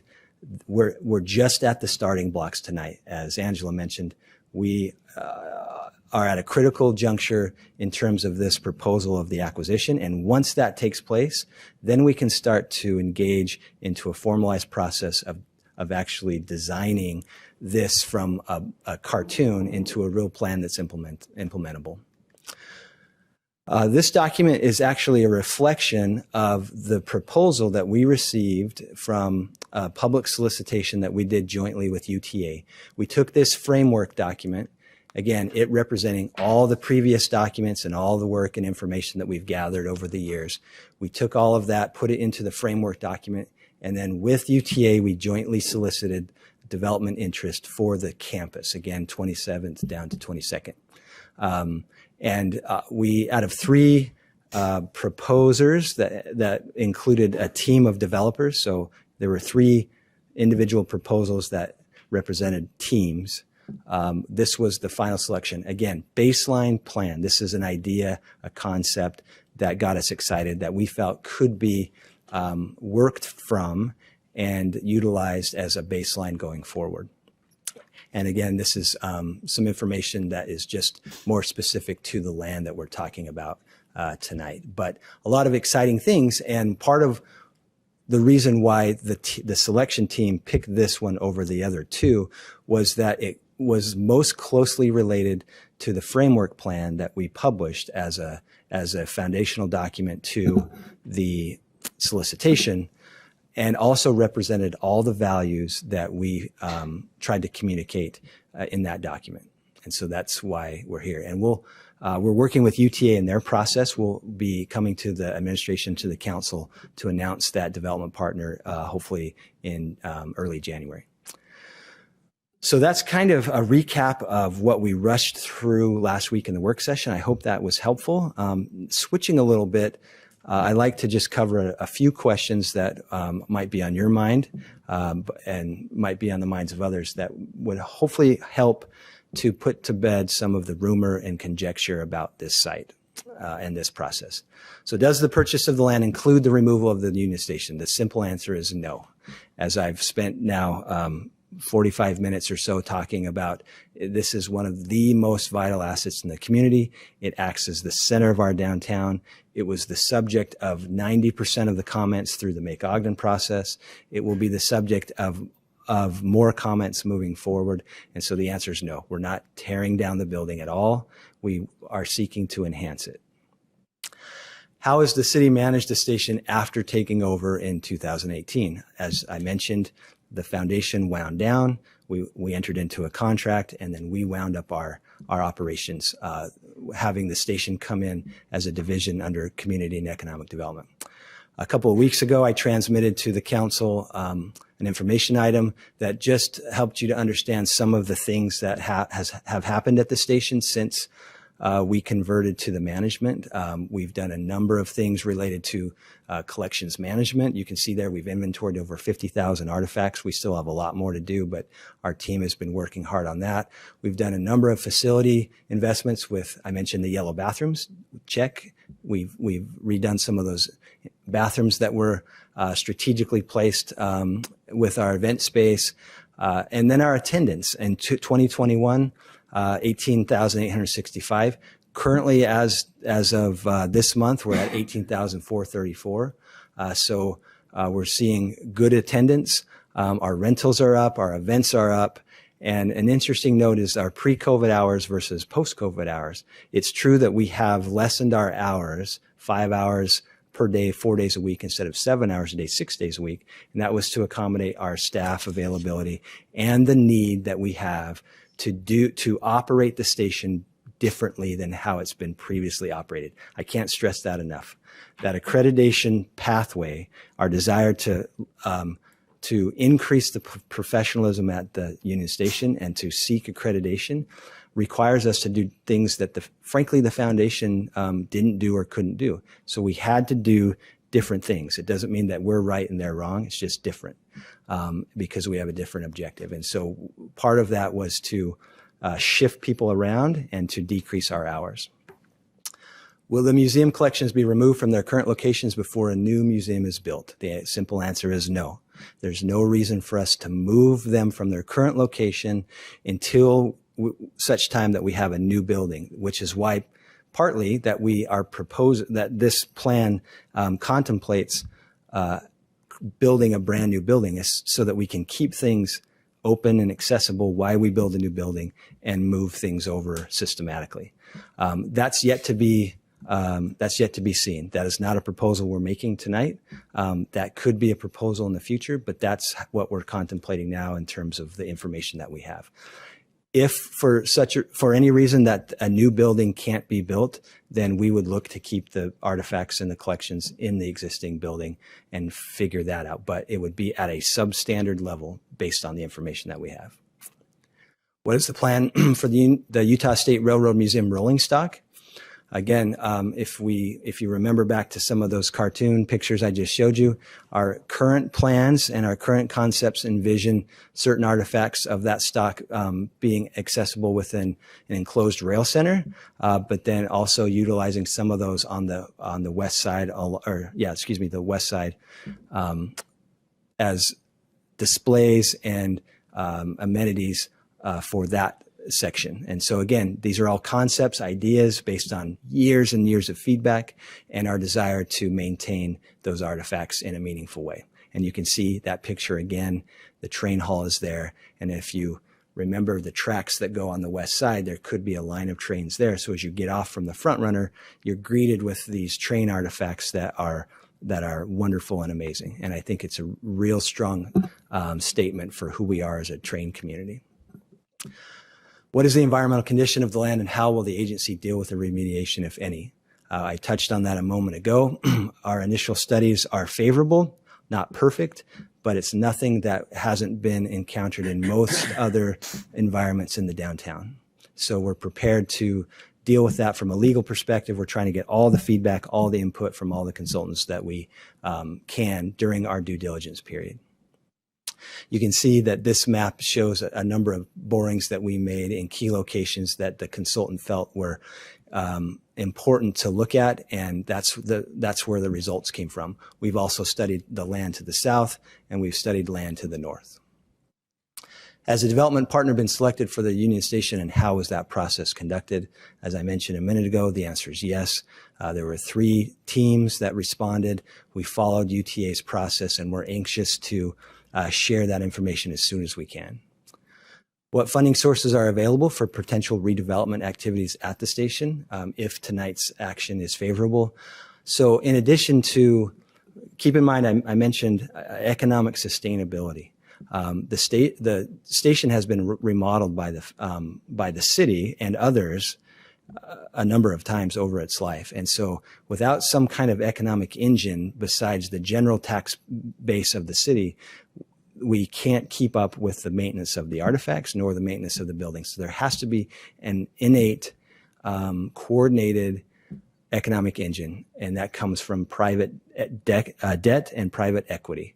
We also anticipate that we would utilize all the available funding sources that are typical for these kind of things, new markets tax credits, historic tax credits.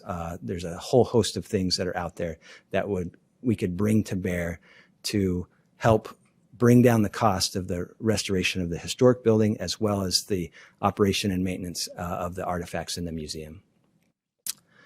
Does the funding of the Wonder Block project pose a negative impact on the future funding of redevelopment of the Union Station campus?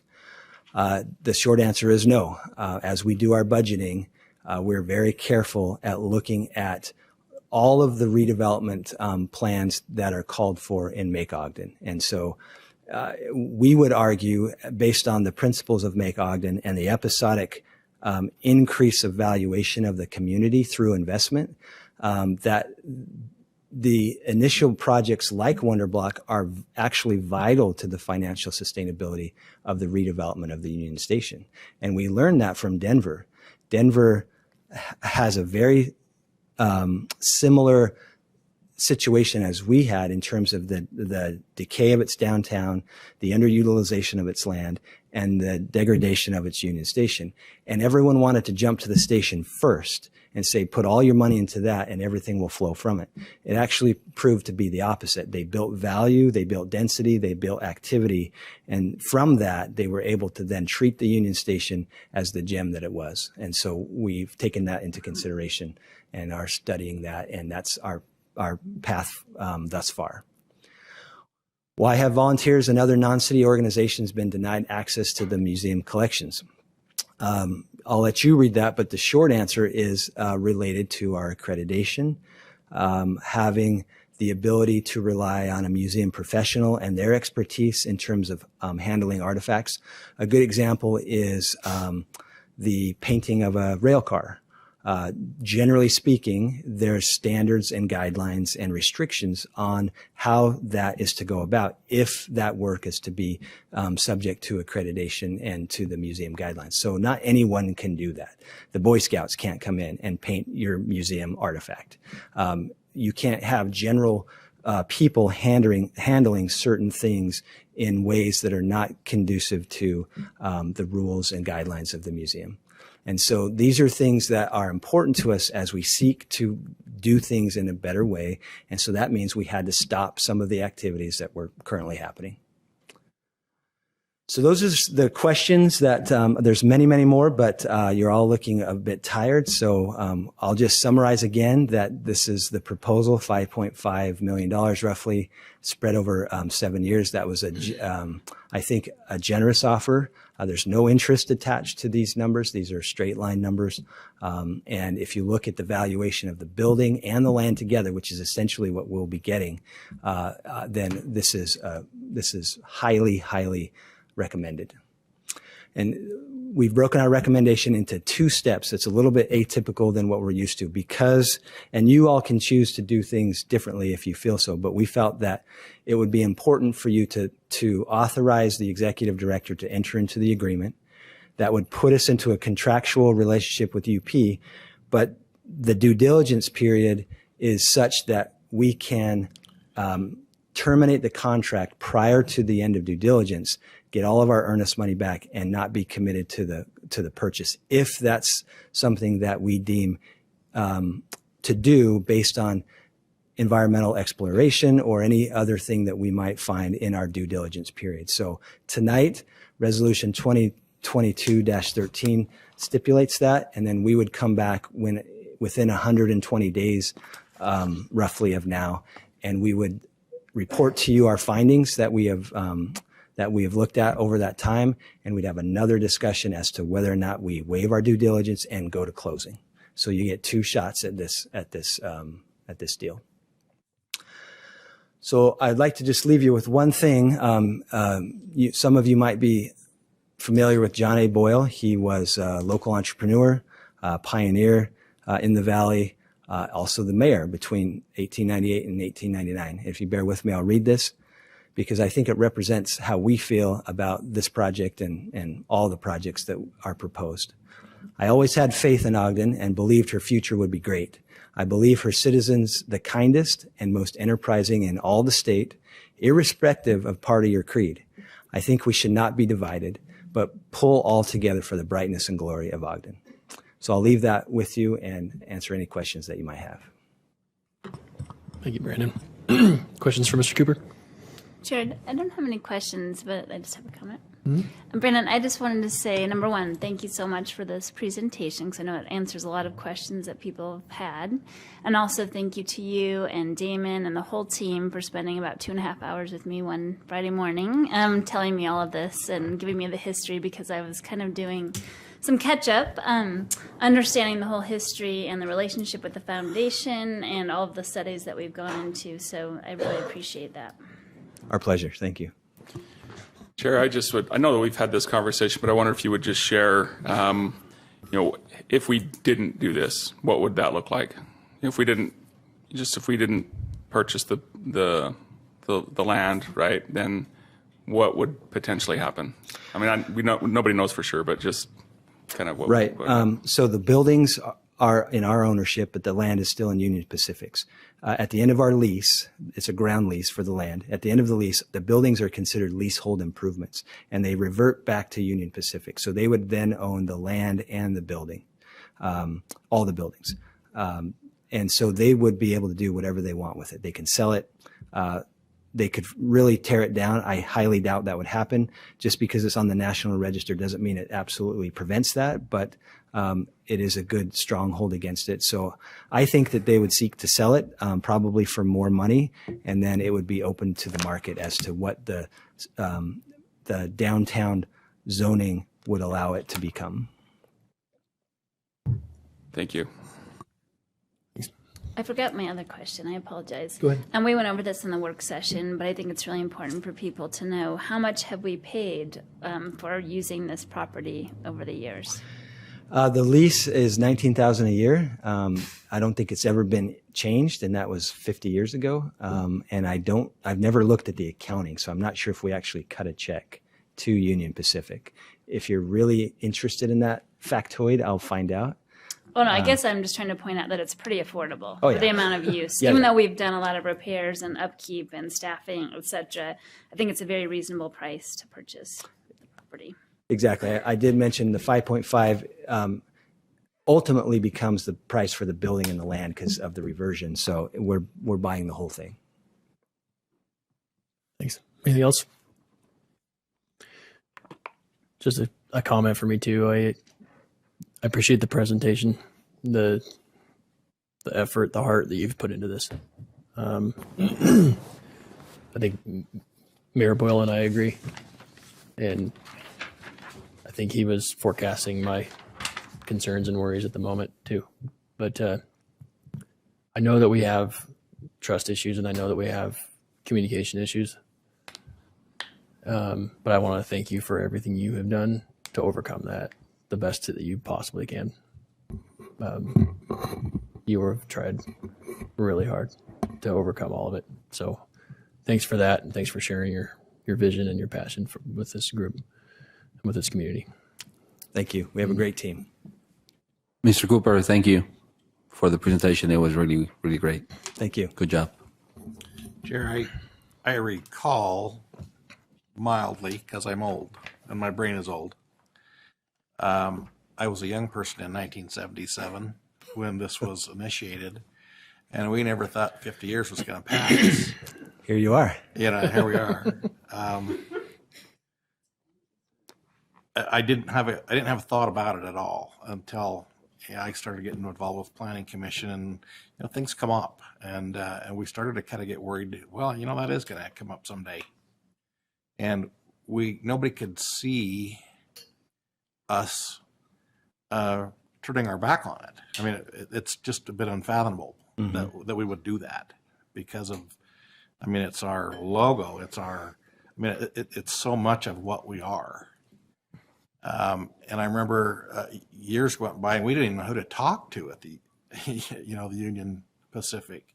We couldn't find anybody that had any authority to do this. And we appreciate and the people that work with you to find the right people, make the negotiations. It does seem like a lot of money, but in the long run, I think we're going to look back and say, boy, that was a bargain. And, it's like my own house. It was a lot of money when I bought it, but boy, I tell you what, I couldn't afford it today. But you're glad you did. But I'm so glad I bought it then. And that's the point I think we're at now with the Union Station. I can't foresee any circumstance that would make us want to turn our back on it, especially for that amount of money. So, and I appreciate the work that you've put forward and the outreach that you've had. So, but time does pass. It still keeps on passing. So it's been a pleasure. Chair, may I amend some things that I said, or augment, I guess, going forward, subject to tonight's decision, going forward, the next time that you see me related to this will probably be to announce the development partner and to share with you a timeline that would launch us into the development of the campus. So we would have all the parties in place in terms of the key components, UTA, the city, and the developer. And so at that point, I will be able to outline to you how the community can get engaged, how we will what steps we will be taking to allow for the foundation as a stakeholder, other key stakeholders, and the general public to engage in our process like we normally do. We'll have a number of open houses. This isn't something that we're going to rush. It's something that's going to take probably years to get through, but I just wanted to let you know that we do have that in the works pending tonight's decision. Okay, thank you. Okay, anything else, Brandon? All right, we'll let you sit down for a minute. We might need to get Brandon a bottle of water after that. Okay. This is our opportunity to receive public input on the proposal before us. So if you care to address the board on this item, this is your opportunity to do so. Please state your name for the record and limit your comments to 3 minutes. Thanks.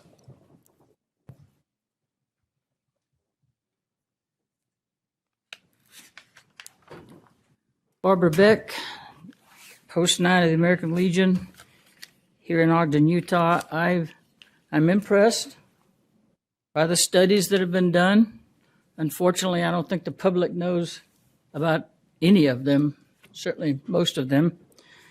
But there's something else that I always heard, and my career taught me that studies are kind of like polls. You kind of get out of them what you put into them. So just kind of vegetate on that a little bit. My purpose for being up here at this time is to again say, because I heard nothing about it in this presentation, what is the status of the 40 and 8 boxcar? What's going to be the status?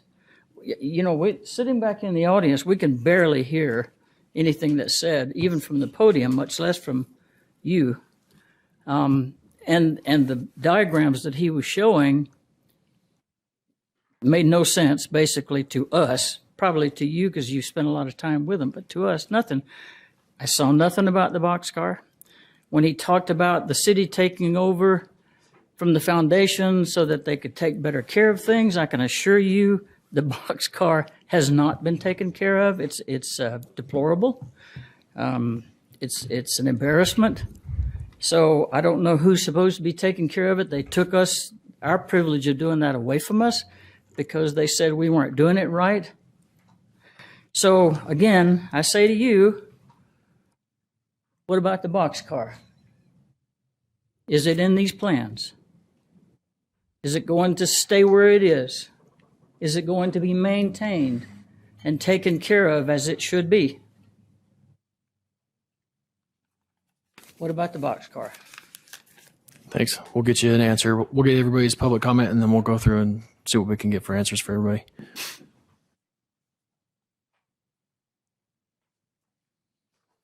Hi, Travis Pate. I appreciate the opportunity to be here. And I think a lot of times it's easy to be downtrodden. I've felt downtrodden the whole time, every time I come and present, and boom, nothing type thing. And so I appreciate the aspect of the hard work and the discipline. There's no reason for you to be there except that you chose to be there on this board. So I appreciate that. And if I haven't lauded the comment of the public service side of things, I appreciate that. I appreciate your effort and willingness. I've run for city council twice, and so I know the effort to get there. And I think the unique dynamic, Mr. Cooper said he had the energy to research to 1997. I researched to 1887. And so I had that little bit more energy. So I feel a civic responsibility to just be a citizen participant. The dynamic was Union Station Railway Company respectfully represents that it has begun excavating the foundations of a Union Depot in said city immediately west of Wall Avenue and extending northerly and southerly across 5th Street. At that time, it was just simply 5th Street. We added 20 to it. And the said building is correctly indicated upon the blue plat map herewith presented. It is the intention of the petitioner that the railway company to prosecute work in said building until the same is completed. The structure cannot be erected while the 5th Street, wherein the same passes across the site. So we actually owned it right to the tracks. We owned 25th Street, and we surrendered it in order that the Union Station, the original one, could be built. And so the dynamic is, to me, hey, Union Station, Union Pacific, we donated this much land, so let's knock down a payment. We'll still make a payment to ourselves, and then that frees up roughly $750,000 towards investment in infrastructure. BDO was gifted to us by the federal government, but if you look back, we gifted it to them initially. But the gifting to us was that the initial investment goes back into infrastructure, curb, gutter, sidewalk, rotary, tree planting, lighting, sewer. I mean, that's the dynamic. If without proper infrastructure, the whole castle fails. So again, I appreciate the aspect. Some of you may have been here in different capacities when we purchased the mall. $56 million investment in 1978, 79. We bought for $5 million, tore it down for $1 million. But that same 20 acres now has almost $186 million invested back into it. Remarkable return on the investment of your predecessors as a council, predecessors of the administration. Unique dynamics that we have here to celebrate that also. So I admonish you to just look at the purchase, renegotiate the purchase, and even say Union Pacific, we want to purchase rebate at this amount, if that's possible, so that we can reinvest that back into the property and do it properly. Thank you. Thanks, Travis.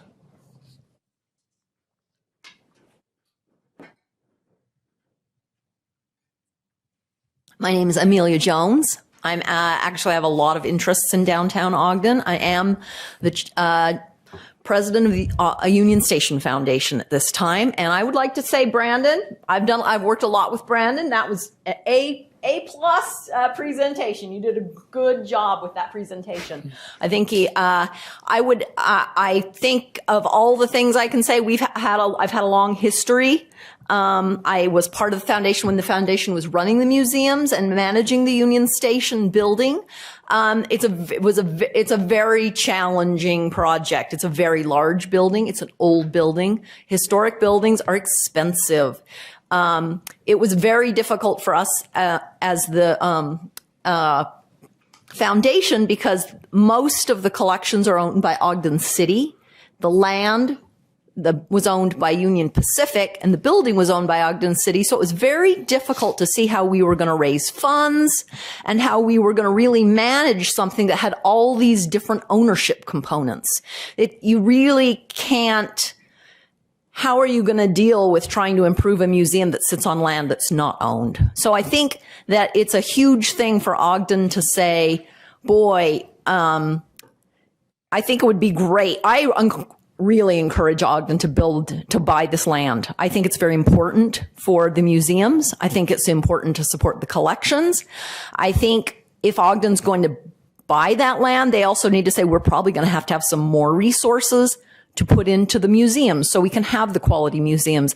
The Ogden City has, taken over the museums, and they've got a lot of work to do. There's a lot to be done there to have those, to get, more professional staff, more professional care of things. I know things have been difficult. I personally think that, communication could have been better. I think that would help a lot of problems. It's just better communication. And, I really think, personally, I think it would be a very good move to buy that land. I think it would be a good investment in the future of Ogden, in the history of Ogden, but it comes with a price, which is more investment in the future and history of Ogden, especially in those museums. It's expensive. And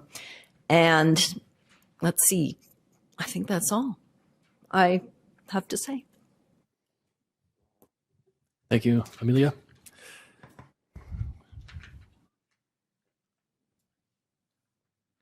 Hello, I'm your neighbor, Gary Wayne. Again, I think it's a great idea for you to invest in the Union Station. I think it's a jewel for the entire county and northern Utah. I think the Nature Center, the Union Station, Marshall White Center, and the trails, those are the important things in this area that we need to preserve. And I think a lot of the problem that I'm seeing people talk about is the fact that the diminished value that's being placed upon the Union Station. The hours have been curtailed. There's been reductions in staff and intimidation of staff. This isn't the first time when they mentioned the lockout. I've read about that prior in other handling with volunteers that they've been locked out. Again, I think I'd like to see transparency in the development. I think that's one thing that we really need. A lot of people are upset because of the fact that we have properties here that are being developed, being sold at a reduced value. We did the Arts Plaza, $5 million. Union Station's a bargain. And I hope that you'll take into account like I said, the value that this has provided to the entire state, to the western part of the nation. And it's worth the money. It really is. And again, whenever I come before you, it's issues. It's not personalities, okay? I just want you to understand that. I appreciate the sacrifice that each and every one of you make. It's not a job that I think anybody realizes how difficult it can be. And so, again, I applaud you. I thank you. And I hope you'll do the right thing because, again, making our community a better place. I'm out in Marriott. Ogden's better, Marriott's better, in the same way, back and forth. So thanks again for all you do. Okay? Thanks, Gary.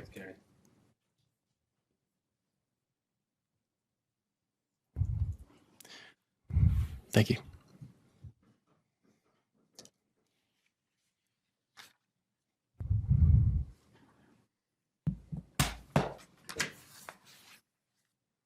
Hello again. Angel Castillo, Ogden resident. So much to say. I'm going to cut to the chase. Obviously, I support purchasing this. We cannot afford to lose Union Station. It is a critical piece of our history and can be a great economic and cultural driver. I do, however, have some things I'd like you to consider. And for once, I am not going to complain about the developer selection process, particularly because UTA is driving the developer selection process, and they follow a process that is very similar to the state of Utah, which I find equitable and fair. We do not have that same type of system. I want to start by lifting up the best study that has ever been done in Ogden that you commissioned for the CREA. It is the only study that was run by an accredited professional that had crosstabs for income and census tract. It was a truly equitable study because you were going to be making big decisions about energy, and it was important to you to make sure that everyone was represented. And where we're going with this overall plan for Union Station is based on old data, with no crosstabs, with no equity, with no outreach. And I know a thing or two about crosstabs and equity. I've been contracted by Dr. Susan Madsen at USU to help her run some listening sessions and focus groups, particularly when it comes to economic status and ethnic status and location, urban versus rural. These folks have different needs. And right off the bat, y'all are having meetings that people who work 2 and 3 jobs can't attend. And while I wholeheartedly applaud your commitment to transparency by making sure that we do Zoom meetings so that people can attend, you're missing a wide swath of people. I participated as a planning commissioner in some of the Make Ogden stakeholder meetings. And as a planning commissioner, I was only there for 2 hours. There were days of meetings. If you really want to truly make sure that you understand what the community wants and what the community needs, you need to take the leadership role that you did with the CREA and commission a study that is based on census tract, that is based on income, to make sure that it is equitable for everyone in the city to know how you are supposed to represent them as an elected official. So I encourage you to say yes, purchase the land, but make sure before you start writing checks and before you start bonding that you have good new data. Thank you.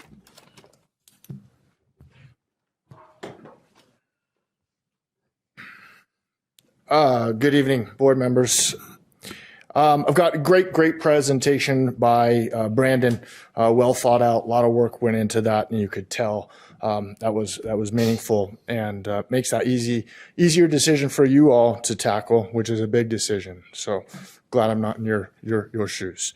Couple questions. How does the track easement impact the new building proposed for the museum artifacts? So there was a track easement identified. It looked like from the overlay, it may be in the same location as the new building proposed for artifacts. Can the track easement be monetized by the city when UP wants to use it? In other words, if we're going to buy it, let's buy all of it. If they need to use it, we'll rent it back to them, just like they've done so for us the last 50 years. With a shallow water table at this location, are there any known historical contaminations? And if so, if there is contamination found, how long could the project be delayed? Those are my questions coming from the presentation. Thank you for the time. Steve, can you state your name for the record for me again? Yes, Stephen Vanna Wagner for the record again. Thanks, Coach. Yes. Okay, anyone else? Okay. Oh, we got.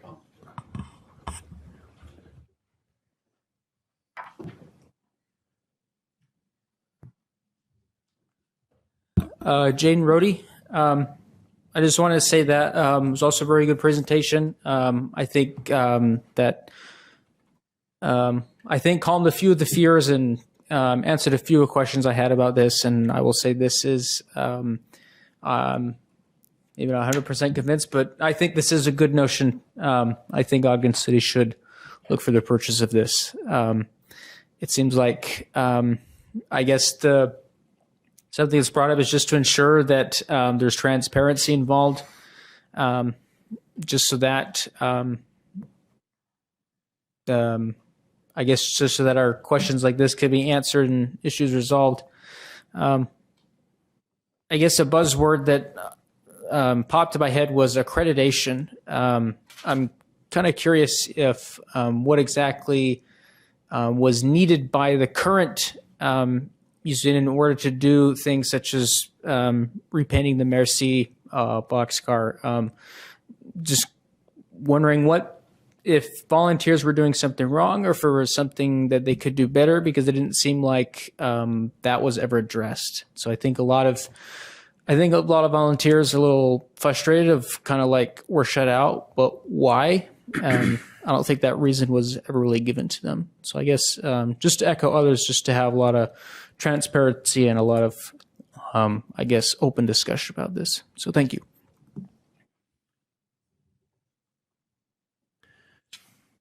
Thank you. Okay, anyone else in the chambers? Okay, we'll go online to Heath Sato. Hi, Heath Sato, Ogden resident. Thanks for taking the time tonight to do this presentation. I know recently in a work session related to transparency issues on these things, I saw how frustrated you guys got with the administration that seemed to be operating in a manner that often appears to create an intentional lack of transparency. So there's a reason the public has no trust in these plans when they've not been codified in any way. When you were asked as the RDA to buy the Wonder Block, Mr. Cooper presented that you'd likely get most of the money back, including almost $1 million pulled from the sewer fund by, whatever developer that bought the land would cover that most likely. And when you sold the land to the developer for $1 million, just a couple of years ago, you were told those with the understanding that it'd be more than $1 million in perks for the developer, and that turned into, we're looking at like $100 million in perks now to the developer. And recently, when I asked that same developer what was happening with their development of the Rite Aid block, he said directly to me, "Oh, we're only putting up an apartment tower on the corner now." That's not what we were told that we were investing in that land for as a city to develop it in a proper way. So there is no reason for any of us to trust the plans we are being presented until they are codified in law. I fully agree that we have no choice but to buy this land and preserve Union Station, but please do not expect people to just trust what we're being told about a future museum until we're presented with precisely just how we're going to pay for that. How are we going to pay for that new museum when we're bonding to the teeth on so many projects as it is? I have zero faith that that's going to happen in any sort of timely fashion. So please consider that when you see the distrust coming from the public. Thank you. Thank you. Okay. Seeing no more hands raised online. Back to council. Actually, let's start with some of the questions that came to us. Brandon, are you behind the pillar over there? There you are. I trust you've been taking notes. Yeah, I took some notes. I'll try my best to respond to some of the comments. There was a few comments about transparency. This is always a difficult one, not because transparency is hard. Transparency is actually easy, but the recognition of transparency is hard. Communication in general is hard. So as we transmit information, it's important that we transmit it correctly, openly, accessibly, and we try to do that in every aspect that we do. There's an equal obligation on the receiver of the information to receive it, process it, and then to ask appropriate questions questions and to have appropriate discussions in the case of misunderstandings and miscommunications. And so that's how we perceive communication as it relates to transparency. You have our commitment to be transparent. When you say we want to see transparency, that kind of implies that there isn't transparency, but there is in every aspect. The information that you just received tonight is up-to-date information. I know that there is a desire by a lot of folks, including myself in some cases, where you want to have all of the information up front before you make any decisions, or before, as one mentioned, before trust is given. And in most cases, we're not able to do that given the process that we have between the administrative and the legislative side of the House. Our transmittal processes in terms of communicating are fairly rigid. We're trying to break through some of that, frankly, and be able to share more with you on an ongoing basis. But just know that we are transparent by nature. There's nothing to hide. There's no shadow games here. It is all upfront. And the information that you have tonight is the information. So there is no speculation beyond this. There is no need for folks to wonder, well, what's going to happen? We don't know. As I explained tonight, we are committed to a process of finding answers together. And as we do that, then we'll communicate that. But as of right now, we are fully 100% crystal clear transparent. I appreciate Travis's comment about renegotiating. I didn't know. Leave it to him to go back to, pre-mortal times in his investigation. I appreciate that, actually, Travis. But unfortunately, we are at terms, right? What is presented to you tonight is the negotiated contract. So there is zero likelihood of us going back and getting a discount, even though I really like the idea. I appreciate Amy and her comments managing the station. They knew that it was really hard for some time, and we learned that really fast. And I'd like to connect that to Mr. Brody's comments in terms of accreditation.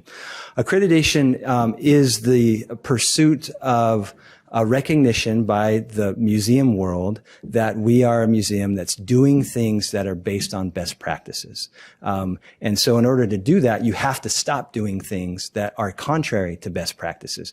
And a lot of times that means that you have to disallow people from accessing certain artifacts, or disallow work that was previously being done potentially by a volunteer, and transfer that to a museum professional. So those things are hard, and those are some growing pains that we've experienced. We can't say that we were perfect in every scenario, but it was with good intention. It was meant to pursue that higher level of professionalism. The foundation, we don't say enough about the foundation's stewardship over the station during the time that they had it from 2004 to 2018. They invested in it massively, in some cases at the expense of Amy and her family. And so we owe them a great debt of gratitude for delivering to us the station in the very best way that they can do it. And they're still with us. They're still a key partner in moving forward, and we value their expertise, their knowledge, their experience. But I don't want to cast any dispersions on their efforts. It is hard. It's very difficult, which is why we need an economic engine to sustain that, because it's expensive. It requires professionals and professionalism that none of us have. I think monetizing the track, the agreement that is presented tonight gives the right for UP to use the track based on notice, right? So we own the asset, but then we work it out with them. So we don't anticipate monetizing that, but we do anticipate that their activities on our track will be a benefit to us. Think of the big boy. Think of bringing in additional trains and other assets into the space. All of those things are going to be a benefit to us. So I don't know if going the extra mile to monetize those would be very fruitful.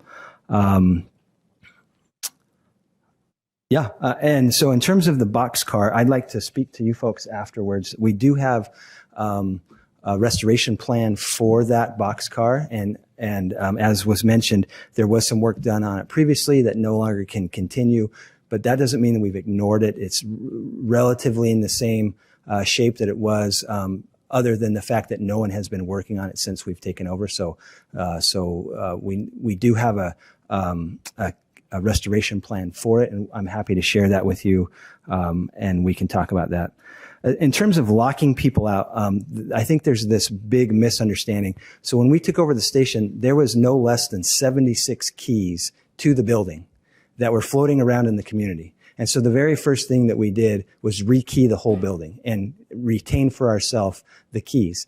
I don't know of any professional organization in the world that would allow, just random keys floating around for random people. And so we had to do some things that were in the best interest of the city, our security of the artifacts, and to just lock that down. So now we have restrictive access. And so unfortunately, some people probably just couldn't come to the building and open up any door or any case or any artifact that they previously could. And I'm sure that wasn't very comfortable. So that's the truth about that. Thank you. What about did you cover the track easement and the effect of the easement on the museum? Oh, right. So what isn't depicted in the building is the location of the track in relationship to the building. And so we've been looking at how to incorporate the track, because we do need to use it as we move our own trains back and forth potentially. It's not often, but there are some times where we're going to need to move our own artifacts around. If UP comes in with their trains, we want to do that. And so we haven't quite figured out how all that works. There's a parking structure in one of the concept plans that's located adjacent to the tracks. So there's some neat ideas of building the maintenance facility of the larger trains in that parking structure. So that first floor is the maintenance facility, and it drives through, and then you park on the top. So it is a consideration. The tracks are highly, highly important to the operation of a train station, especially a train museum. So they'll be an integral factor in how we develop the site. Okay, thanks, Brandon. Any questions from the council for Brandon or comments?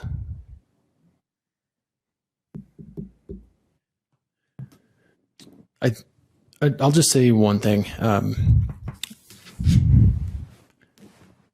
The care for the boxcar is a perfect example of service to Ogden, right? And I'm afraid of what some people in the room heard tonight. And I want to say it the way I wish you'd heard it anyway. I'm afraid that they heard that you weren't doing a good enough job, so we're going to do it better. Right? Yep. And I'm getting to know you more, and I'm getting to know your heart, and I know that's not what you would mean. But for someone, and this is that sentiment in the spirit of Ogden that I've talked about, when you care, you got a lot of emotion, right? And it's easy for that emotion to be triggered. And so I just want to say that thank you. What I wanted you to hear, I hope you do hear and feel, is thank you. Because without your efforts, that boxcar would not exist. Not only would it not have been gifted to us, but it would not be standing today. Is it in perfect condition? Absolutely not. Not from what I've heard. But we owe you a debt of gratitude for saving it and keeping it as a part of our community and our legacy. And I think what I heard you say was, thank you for doing that. If not for you, we would not have the opportunity to take this asset into the future forever. This is our plan in the presentation you just shared, to ensure that their work and the work of all of those that made that gift to us stays here forever. And that's the sentiment that I think we all need to remind each other of. There are no bad people in this room. There are strong opinions, no doubt, because there is a strong sense of love in this room and in this town, no freaking doubt, right? Yourself included. Oh, yeah. So Thank you to everyone who has contributed to keep us where we are. Well said. Finally, we are going to do something that will ensure that your efforts are honored forever. Okay. Thanks for adding that. Thank you. Appreciate it. Okay, if there's no more questions or comments from the council, we can entertain Chair, action. make a motion that we adopt proposed resolution 2022-13. Second. Oh. So Grace. Okay, we have a motion by board member Ritchie, seconded by board member Chaburka, I think. I don't know who else said it. If that's okay. There was thirds. Okay. It's all good. I think everybody wants to second it to adopt proposed resolution 2022-13. This is a roll call vote. Board Member Heyer. Aye. Board Member Ritchie. Aye. Board Member Blair. Aye. Board Member Chaburka. Aye. Vice Chair Lopez. Aye. Chair Nadolski. Aye. That passes. We've taken an important step to save the Union Station. We have a lot of steps ahead. And I hope that one of those steps, and a step that stays with us the entire time, is some step toward healing and coming together like our mayor in 1890. When was it? Travis, Rich was there. Let's keep that sentiment front and center. Comments from the executive director. I'll just pinch hit for that for a minute. And I just wanted to briefly echo the sentiments of Councilmember Chaburka and really thank many individuals in the administration for all the work that went to culminate in where we were tonight with that proposal for the purchase of the land. And that includes the Ogden City Legal Department, CED, our partnership with the foundation, and just many, many years of work. And I would say that was really equivalent to moving mountains just to get to this point today. And I appreciate your vote of support on that measure. Thank you. Thank you. Comments from board members? Okay. I'll entertain a motion to adjourn. So moved. Second. Motion by board member Heyer, second by board member Ritchie to adjourn. This is a voice vote. All in favor, say aye. Aye. Any opposed? Thank you, everyone. Have a wonderful night.